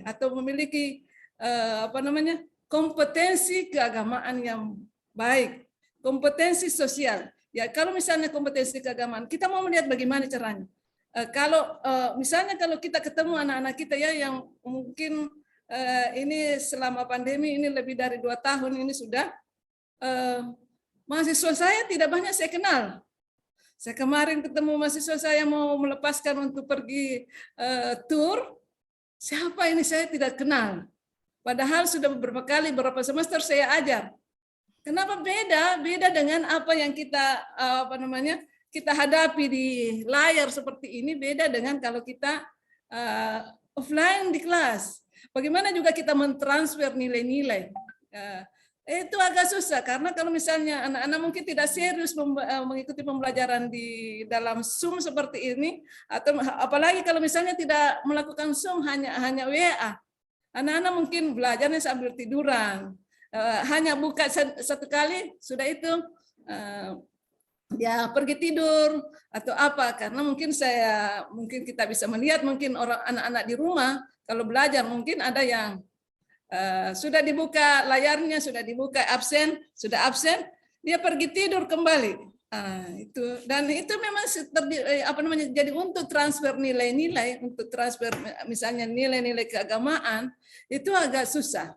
Kemudian juga nilai-nilai sosial, bagaimana hubungannya dengan dosen, bagaimana hubungannya dengan mahasiswa, teman-temannya yang lain, itu agak susah untuk diterapkan. Jadi untuk kalau misalnya pembelajaran online, ini memang agak repot.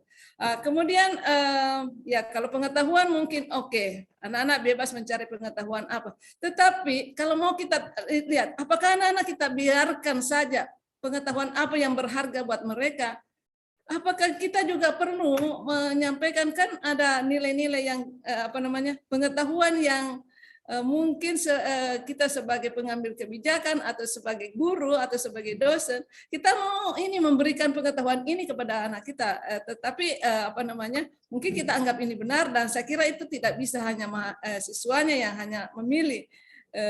Terus bagaimana modelnya, bagaimana pembelajarannya, apakah pembelajarannya itu anak-anak bebas, ya diberikan kebebasan untuk mencari model pembelajaran yang sesuai dengan bakat dan minatnya, ataukah mungkin ini ya mungkin itu perlu, dan mungkin juga saya kira ini yang perlu adalah blended, harus ada blended itu artinya dicampur ya, bukan cuma hanya online, tetapi kita harus melihat juga offline. Secara langsung kita memberikan role model kepada anak-anak kita. Misalnya kalau anak-anak, misalnya kemarin saya menemui anak mahasiswa saya, ini kok kan rambutnya kok panjang sekali. Karena kalau misalnya di online kita tidak pernah melihat itu. Mungkin dia matikan saja kameranya, kita tidak tahu. Baru kemarin saya, oh begitu modelmu ya. Jadi saya langsung ini lagi. Jadi ini kita bagaimana harus mendekati lagi dengan secara langsung, bukan cuma jarak jauh. Kita mendekati, kita sentuh anak-anak kita itu kan maksudnya itu lebih berbekas. Misalnya ya, tolong ini rambutmu ini kenapa ini seperti ini, seperti itu. Ya, kemudian modelnya ya. Blended learning, blended artinya belajar online mungkin karena bisa juga belajar offline langsung di kelas untuk memberikan contoh, memberikan model, dan anak-anak bisa mempraktekkan langsung di dalam kelas, karena kalau misalnya mungkin mempraktekkan sendiri di luar ya mungkin agak susah, tetapi kalau misalnya itu bisa juga dilaksanakan, artinya kita harus tetap ada maksudnya blended, artinya dua-duanya kita bisa pakai, tidak bisa hanya satu model ya, satu model pembelajaran. Saya kira itu. Terima kasih. Assalamualaikum warahmatullahi wabarakatuh. Waalaikumsalam warahmatullahi Waalaikumsalam wabarakatuh. warahmatullahi wabarakatuh. Thank you so much, Prof. Aziza, for such a comprehensive explanation. And actually, we still want to ask more questions, but because we are limited by the time and we still have another session after this. Yeah, I think this is the end of this session. And we are going to invite the first speaker. Okay, ladies and gentlemen, let me share. Wait a second. Okay, so the first speaker will be Miss Dr. Farisha Andi Baso, SPD, MPD. So let me read her profile briefly. Her bachelor degree on English education from State University of Makassar. And I guess, yeah, her master degree is also on English education from State University of Makassar. And the last one, her doctorate program is also from State University of Makassar. Miss Farisha has a lot of, oh my God, a long publications and conferences that we can all get inside, yeah. So without further ado, let's invite Dr. Farisha from Unismo. Time is yours, ma'am. Okay, thank you, Miss Nur Wahida. Okay, Assalamualaikum warahmatullahi wabarakatuh. Waalaikumsalam warahmatullahi wabarakatuh. Waalaikumsalam warahmatullahi wabarakatuh. Assalatu wassalamu ala asyrafil anbiya'i wal mursalin wa ala alihi wa sahbihi ajma'in. Amma ba'd. First of all, thanks to Allah Subhanahu wa Ta'ala who always given health, blessing, and salvation from all of us, so we can be here to join this event. Secondly, may salawat and salam for our Prophet Muhammad Sallallahu Alaihi Wasallam, who always give a goodness in the world. And thirdly, I'd like to say thank you for the Institut Parahikma Indonesia and all of the people who joined this event today, who has given me opportunity to speak and share about our education right now. Okay, well, the topic of our today is about embracing the world of education post-COVID-19. So today I specify the theme become unique challenges and common worries from students and educators during and post-pandemic. This is the point of view from psychology. I tried to make a topic related with my subject, which was focused on psycholinguistics. So as we know, the COVID-19 crisis has shown us that the right to education needs to be flexible and adapted to different contexts and to the needs of changing societies, so that an updating, broadening of the right to education has clearly become unnecessary. I put on Howard 2020 this statement that the COVID-19 pandemic has created challenges and caused disruption across the higher education sector. As we know, the university campuses was closed and face-to-face teaching and assessment shifted to an online format. So today, I just want to cover several items from what the unique challenges and the common worries from the students and from the educators faced during and post this pandemic. So I'm interested to share about any real condition about our education this like related with the Prof. Yaomi stated already now. It's about academic cultural shocking. So I'm interested to share this like a shock culture in general. The first one is shocking pace. As we know that shocking pace is related for the three part. It's emotional well-being. It's when we all feel everything is new. So in this phase, we afraid of COVID-19. We want to know what is it, especially in our education. We as an educators and the students still didn't have an expectation that this pandemic will be finished soon. So that our educational aspect at the beginning period of COVID-19 just like still groping the situation. And the second one is confused pace. So what we should do as a teacher and what we should do as students. We at the phase just wait and see pace. School are closed per week, per 2 weeks, and per month. In this pace, our educational like stagnant means that school are not running at all. The students are free at home. Also for educators, cannot be denied that this level is not comfortable to do the education, to do all of the things that makes educational running well. So it have feels happy because they think that it's not comfortable to do teaching and learning process because the disease. Afraid and happy, feeling at the same time at that period.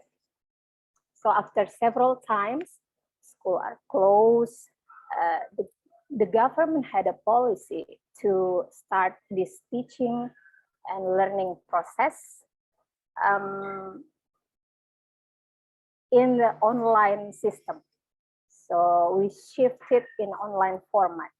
The head of campus tried to finish the current semester of that period of by teaching online. And for the first step, most of the teacher and lecturer use email or WhatsApp application to manage the process, the teaching and learning process. That's the three main point of educational emotional well-being and shocking pace at the first period of COVID-19. The second pace is adjustment pace. It's like gradual adjustment.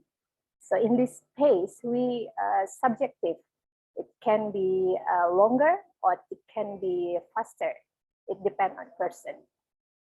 So this pace is introducing to us as an educators and as students no face-to-face teaching online. So there is a PSBB system level starts to apply in this period.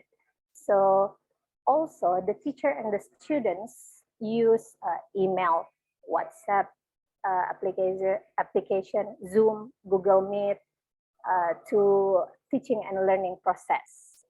So we can open and free to use such technology for the teacher and for the students to apply the teaching materials. So here we use full online system in that period in a gradual adjustment period. So from planning until assessment stage in a learning process, we conducted in online. And the third pace is adapt and accept. So adaptation and acceptance pace of this condition. So if we talk about acceptance, it means for a whole aspect of teaching and learning process, start from the educational stakeholder, the teacher, and the student. So all of the educational system should accept this condition, ready or not. But we must to accept the condition. So accept the university campus and school are closed periodically, and accept that face-to-face teaching and online, and also accept that our learning habit and learning style was changing. It's also for the strategy, for the method, for this approach that teaching method was changed also. So we, in this period, we in educational sector ready for a distance learning strategy for a future hybrid. We call it future hybrid. So the next, let's talk about a common worry for the students. So I divided into two: common worries for the students and common worries for the educators. So the first one is the mental health. Talk about the mental health. We talk about the fear, the anxiety, the stress, emotionally from the students. So when they face the system, particularly for the students, for the new students to entering the school, they must face, there's no interaction at all at the first. And then they never go to school for 1 year until 2 years maybe later. And they don't even know how's the school environment. So how pity they are. So it, they don't even try to feel the euphoria when we meet the classmate at the first time. When the system can be hybrid, they can feel nervous. So that's the different feels.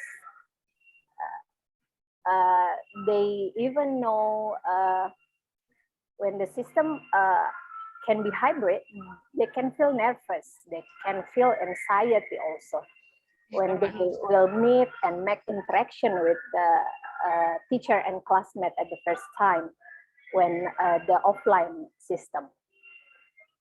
So the second one is about the moral value. I wrote here that the moral value, decrease a moral value, I mean here. Sometimes most of students make their cameras off when the learning process. It can be because of many reasons, such as like they are not ready to join the learning process, I thought, or just because they need to score of the subject, so that they have to join. That's that. So there is no like it's like honor to be joined as a student to the subject. When the camera's off, when their signal connectivity was the reason to join in each meeting is bad, we didn't realize that it was a morality value, decrease of the honest value. We didn't know, is it true when they said that they have no bad signal, but honestly, they're afraid, or they even didn't know what to do, what the answer of the question that the teacher asked to them at the time. So it may be because they feel not in the mood when the class begin, or who knows, only God and they know. When they directly or not, it can be influencing their learning habit when the offline school later. So this is what I mean, that the student face the decrease of moral value. And the third one is shocking with the new curriculum. So when the system was changed, they have to learn and face the system by learning by doing ways. So they face the shocking pace again until adaptation pace, and it's not easy as we think. We need to repeat again, try again, learning again about the new one. So system changing faster in a close of time means that we didn't know the real result of that system, good or not, going well or not, applicable or not, or even good impact or not. So just like a trial and error. Okay, I put also about the learning habit changing. So the majority of the student face is a technical issues, dominantly stating that they also had a bad internet connectivity. So this is a habit, learning habit that is changing to the students. And also about the low score achievement. I'm afraid that there was a negative learning habit in learning style of the students. It can be have a significant influence for the students' achievement in many subjects later on when we are at offline system. The next was a common worries about from the educators. So I put here the students will return to university or school with a lower achievement. So I read some articles stated that when the pandemic subsides, the students will return to school with lower achievement. There are also concerns about the gap between high and low achieving students will become larger. It's because as educator, we change the strategy, the method, even the approach of our teaching materials during and post-pandemic. So the students shifted or change again and again. And the second one is about online open book evaluation. I took here access learning materials, complete online quizzes, submit coursework, and also during exam revision session, practicing multiple choice and question, essay question, were provided the students using submit to their answer, to the student answer. And the third one is about the pressure on teacher. The pressure on the teacher has been intense during the pandemic. So including many changing demands and mandates. We also know that context that frustrated teachers' need for autonomy often lead them to teach in more controlling ways that frustrate the students' need for autonomy. I put the stated in Brown 2005. As a teacher, we need to formulate the new material strategy, method, and technique, but until the assessment roles. And we know that it's not stagnant, it's fluctuate, and it can be changed again before we see the result. So realize or not of our pressure, this is one of our pressures as educators. So when the curriculum changed again, I just put the statement from Zhao 2021. He stated that the curriculum need to focus more on developing students.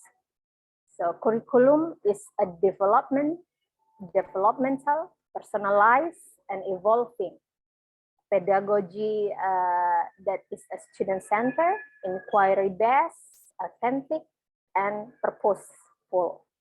And the delivery of instruction that capitalize on the strength of both synchronized and asynchronous learning. I put the from ZAO 2021.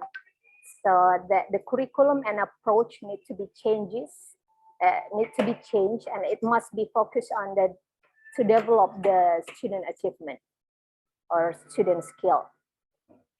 So I had a conclusion about my theme today, that COVID have a differential impact on health and educational sector, mortality, income, and residential security. So we need a stronger and more resilient institution ecosystem of needs support, and we need to facilitate mindfulness that is conducive to moral self-regulation. So I think that's all for my presentation today. I hope that you have a comprehend about it. Thank you very much. Thank you very much, Ms. Farisha. It's like you open our mindset again that there are so many challenges after this COVID-19, especially for us as a teacher. Okay, so please to all participants, if you have questions, you may start writing in the room chat because we will invite soon the last presenter, Miss Rita Roswita Duyo, SSMPD. Okay, wait, I need to read her profile briefly. Okay, but before we would like to say thank you very much, Miss Rita, for your time. We know that you're busy, but you still have some time. So such honor to have you here with us. Okay, so this is Miss Rita Roswita Duyo, SSMPD. She is the head of English Education Department at STKIP YPUP Makassar. Yeah, so about her educational background, she earned her bachelor degree on English literacy and her master degree on English Education and Literature from State University of Makassar.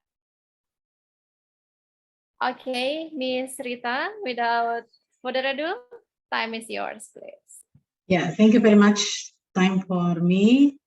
It is my pleasure to become a speaker here, and Allahumma salli ala Sayyidina Muhammad wa ala ali Sayyidina Muhammad sallallahu alaihi wasallam. Alhamdulillah,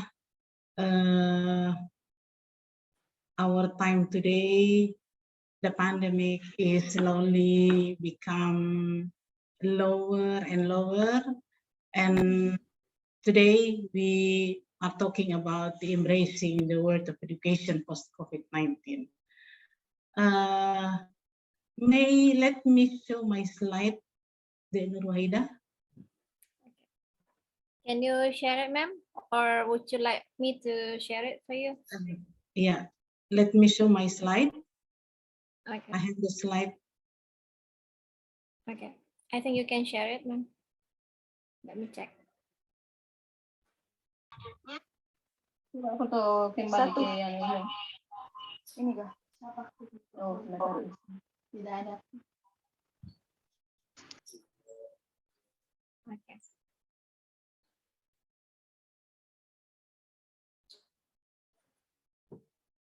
Can you show me the slide? Or I will do Not it yet. myself? Yes, okay, ma'am. Okay.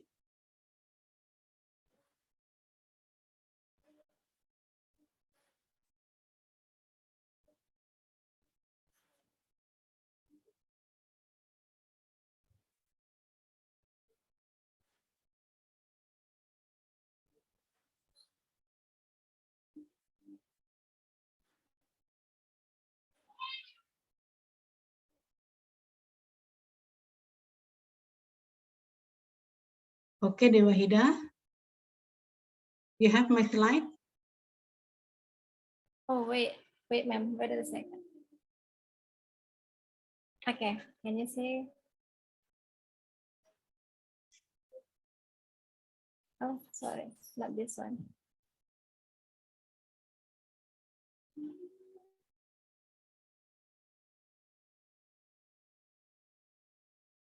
Wait, ma'am. Oh,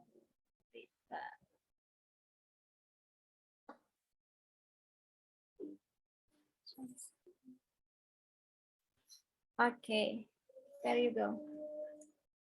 Yeah, okay, thank you very much. Embracing the world of education post-COVID-19. The next slide, please. Yeah, we have new habits in these conditions, such as wearing masks, washing hands, keep distance. This has become our habits daily in this condition. And for this situation, we have to do blended learning and hybrid learning.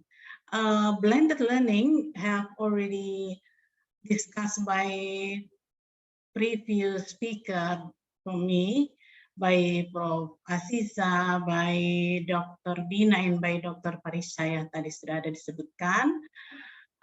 But I think this is the way we have to do in this condition. Mau tidak mau tetap harus kita lakukan karena memang ada pandemi needs to do that, blended and hybrid. And next slide, please. I have an explanation about blended learning that combines in-person teaching with asynchronous learning method where students work on online exercise and watch instructional videos during their own time. I have the steps of blended learning here. Define the outcomes of the course, create an outline for the course, determine the level of interactivity, integrate group collaboration activities, facilitate communication, complete a list of resources to support learning, and create an assessment plan. About blended learning and the stepping of it, Prof. Aziza had already talked about it much ya, tadi sebelumnya sudah dibicarakan banyak. And next slide, please. For hybrid learning, is an educational model where some students attend class in person while others join the class virtually from home. So there is a little difference between blended and hybrid. In hybrid learning, educators teach remote and in-person students at the same time using tools like video conferencing, hardware, and software. In some cases, hybrid learning includes asynchronous learning elements like online exercise and pre-recorded video instruction to support face-to-face classroom session. When planned well, hybrid courses combine the best aspect of in-person and online learning while making education more attainable for many students. Sometimes in our class, the students got positive of COVID. So in this situation, we need to apply hybrid learning because not all students can attend the class offline. In blended, we use it online and offline mix, but in hybrid, we use it more tolerance with some students could do the class from their home or specific situations such as where they got positive of COVID-19 or of some influenza, for example, yeah, so they cannot attend the class offline. in this situation, of course, we as educators and also the students and all of people, all of educators who teach in a variety levels, such as in elementary, in junior high school, in senior high school, even in university, should have a high tolerance to do whether they want to do the blended learning or hybrid learning. Jadi seperti tadi yang Prof. Aziza sampaikan bahwa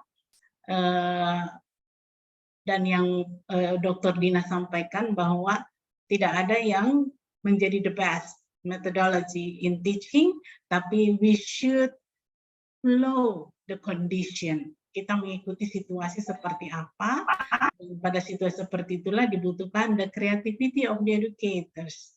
Bagaimana as the educators we determine what method will you use today and what method will you use for tomorrow. And I have next slide. The characteristics of hybrid learning space. It is flexible teaching and learning, open to more types of learners. Ini yang sangat toleransi ya, dia sangat bisa digunakan in whatever situation, I think. And access optimization, student-centered community, both online and in-person classes. Dia student-centered dan juga dia both online and in-person classes. This is the advantage of hybrid learning, dan ini yang digunakan saya kira yang paling banyak pada masa sekarang, karena memang the situation of everyone itu tidak sama. Kadang-kadang ada seseorang yang dia tidak bisa menghadiri kelas secara offline. Whenever we invite the student to do the class offline, tapi ternyata ada sesuatu, so we can open to more types of learner. In hybrid also we have attached optimization, jadi ada online teachingnya, tapi juga the teacher could attend the class offline to teach the student who attend the class.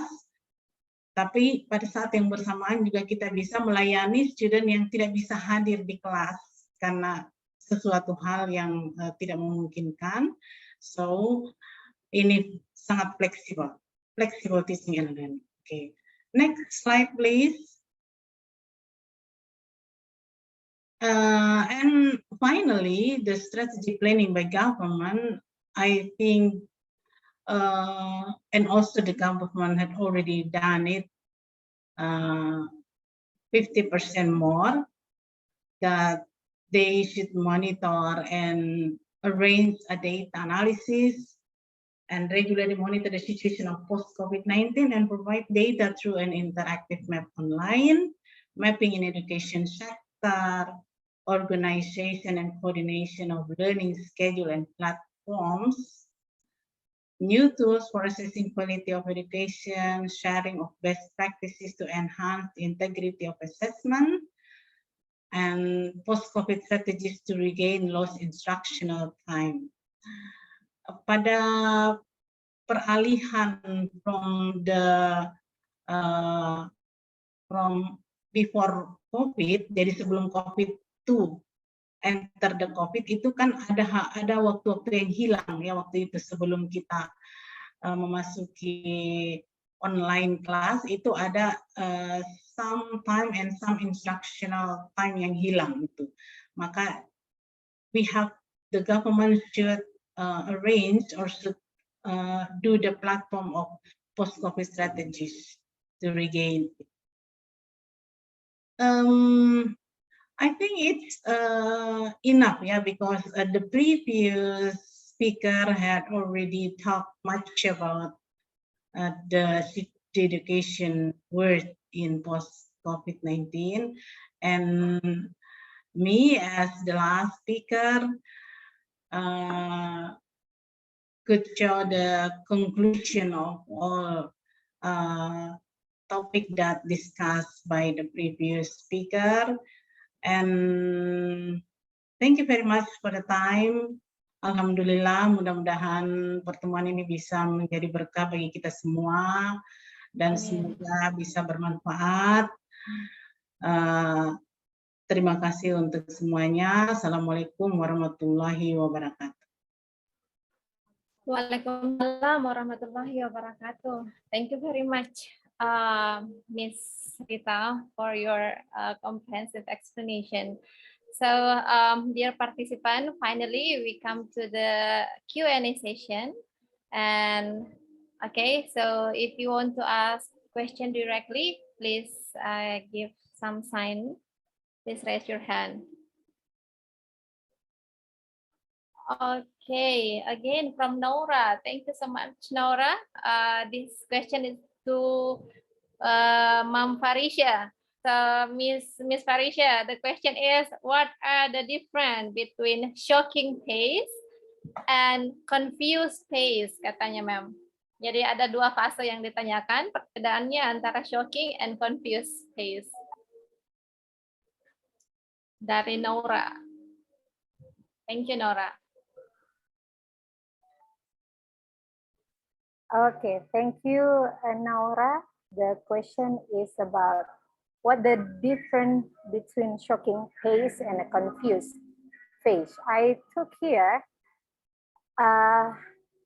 in the shocking pace, it's about talking about the emotional well-being.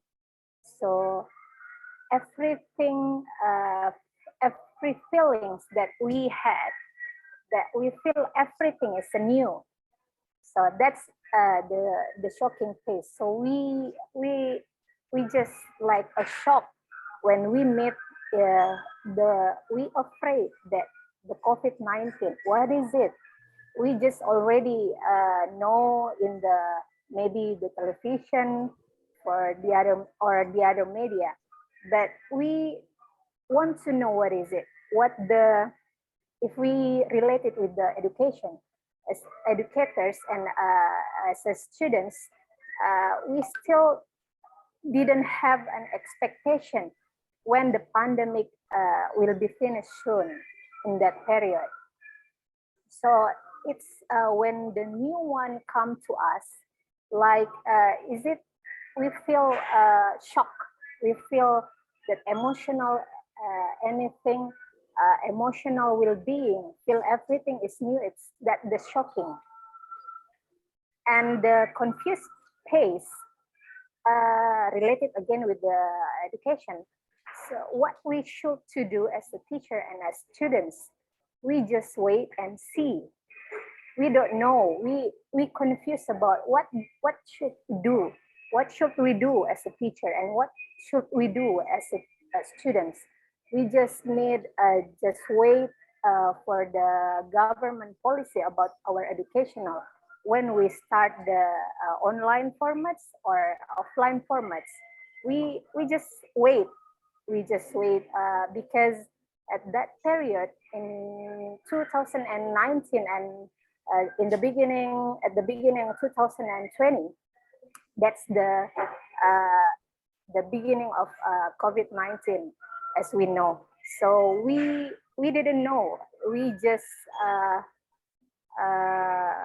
need to school are closed per week, per 2 weeks, and for per month. So in this case, like education was stagnant. We means not schools are not running well, not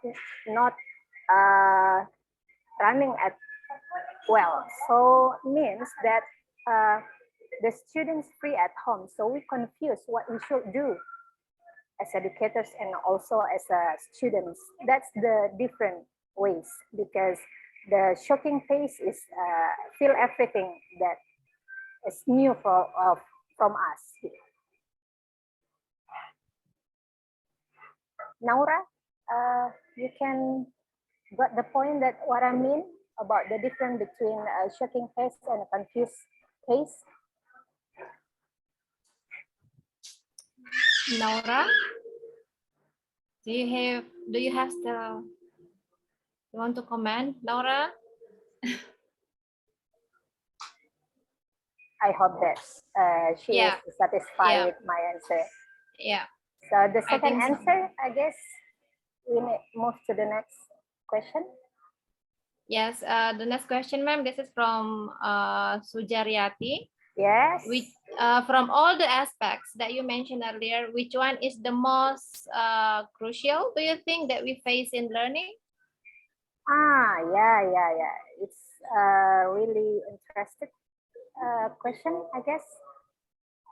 From all of the aspects, which one of the most crucial one? I thought that the moral value from the students is a crucial one, I guess, because as we know that we realize that the students right now decrease from moral value, start from the honest. Jadi kejujurannya bisa dipertanyakan ya, Mem. Yes. Kejujuran dari students itu sendiri. When they stated that, oh, I have a bad connectivity to join this subject, maybe. We didn't know that's the truth or not. Only God and they know. Only God and them knows about what they do, ma'am, behind the screen. Absolutely. Yeah. So yeah, I stated that decrease of moral value is more crucial from us, from the educators, and also from the students. We I put the stated from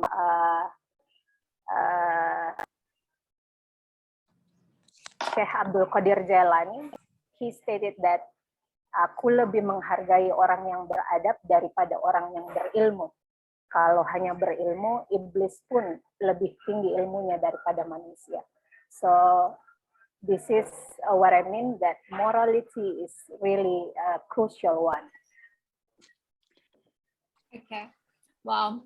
Thank you so much, Ma'am Farisha.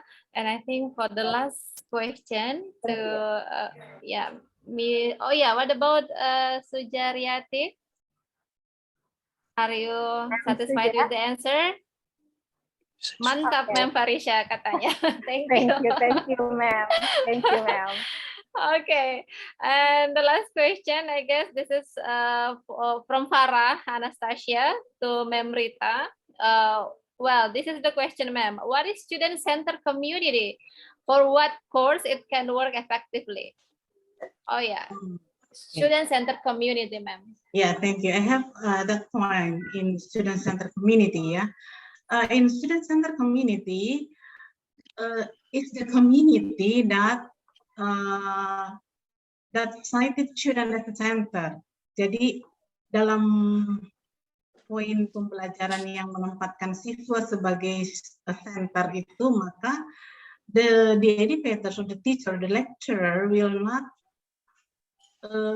push something to the student, but we will lead the student to find their ideas or their understanding in that topic.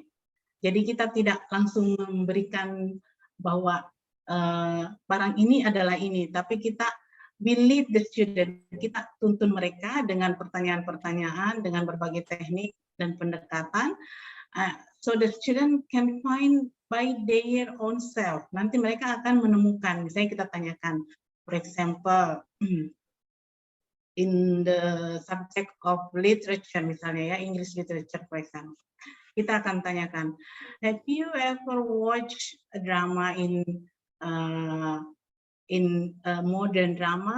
Nah, nanti mereka akan jawab ini. So they can distinguish the classification of modern and the classical drama by answering the question or by finding the sub theme that the teacher, the educators given to them. Jadi student center community itu memang menempatkan siswa sebagai center dari komunitas pembelajaran tersebut. Seperti tadi yang sudah dibahas pada yang sebelum-sebelumnya, topiknya ada long life education by Prof. Asisa, by Mem Farisa, by Mem Dina, ya semuanya tadi, by Sir Heru juga, Sir Hairudin, Dr. Hairudin ya, menyampaikan bahwa long life education maka memang kita harus belajar sepanjang hayat. Bukan berarti kalau we as education stand on in the front of the class that we are the most clever in the class. Bukan berarti kitalah yang paling, tapi we learn together with the students. Kita sama-sama belajar dengan siswa dan kita juga bisa menempatkan siswa sebagai center of community. Itu yang dimaksud dengan student center community. Terus apa lagi lanjutan pertanyaannya ya? What is signifikansinya ya? For what course it can work effectively? For what course? For what course? The significance of that ya. Jadi itu sangat bermanfaat. It is for the activity of the students. Jadi siswanya itu akan betul-betul memahami, tidak hanya menghafal. Jadi misalnya kalau kita memberikan secara conventional approach itu kan ada sedikit hafalan dan lain sebagainya. Tapi when the student find something by their own self, maka mereka akan menemukan sesuatu itu betul-betul dengan kalau kita menemukan sesuatu by our own self itu kan lain ya, kalau dengan kita membaca, kita kita menghafal sesuatu. Tapi kalau kita mendapatkan sesuatu by our own self, begitu juga in student center community, maka itu akan lebih dipahami oleh student tersebut. They will involve full in that material. Jadi keaktifan atau keterlibatan siswa itu menjadi full with their soul, bahkan dengan secara batinnya mereka menjadi terlibat secara ini. Itu yang dimaksud dan itu yang menjadi signifikansi dari student center community. Demikian. Thank you, Ma'am Rita. Thank you for the answers. And I think so sorry because finally we are at the end of our session, and I myself, ma'am, all of you, I feel so enriched with all the information that that we got from the expert. Yeah, so we can call you as the expert now. Oh yeah, and let me greet our colleague Parahikma Bashar, who is joining. He is, I guess, in Australia. Not I guess, but he is in Australia. Hi, Parahikma. Hello. Okay. Well, I think there is no more question. Actually, we still want to ask more, but we are limited by the time. So, yeah, I have one giveaway here. I mean, for myself, that I know educators need to internalize lifelong learning, as learning is free and independent, and it's a permanent change in behavior. Talk on Tesol 3, July the 2nd. Okay. Well, dear participants, ladies and gentlemen, and distinguished speakers, finally, we are at the end of our seminar. Thank you very much for your nice participation. I hope we can still meet in the next talk on Tesol, inshallah, next year. Well, before we close, let's take picture. All the participants, you may turn on the camera, please.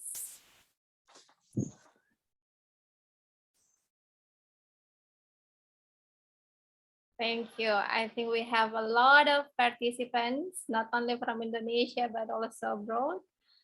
We're so happy to have you here. Okay. This is the first slide. Smile, please. 1, 2, 3. Okay, and then the next slide.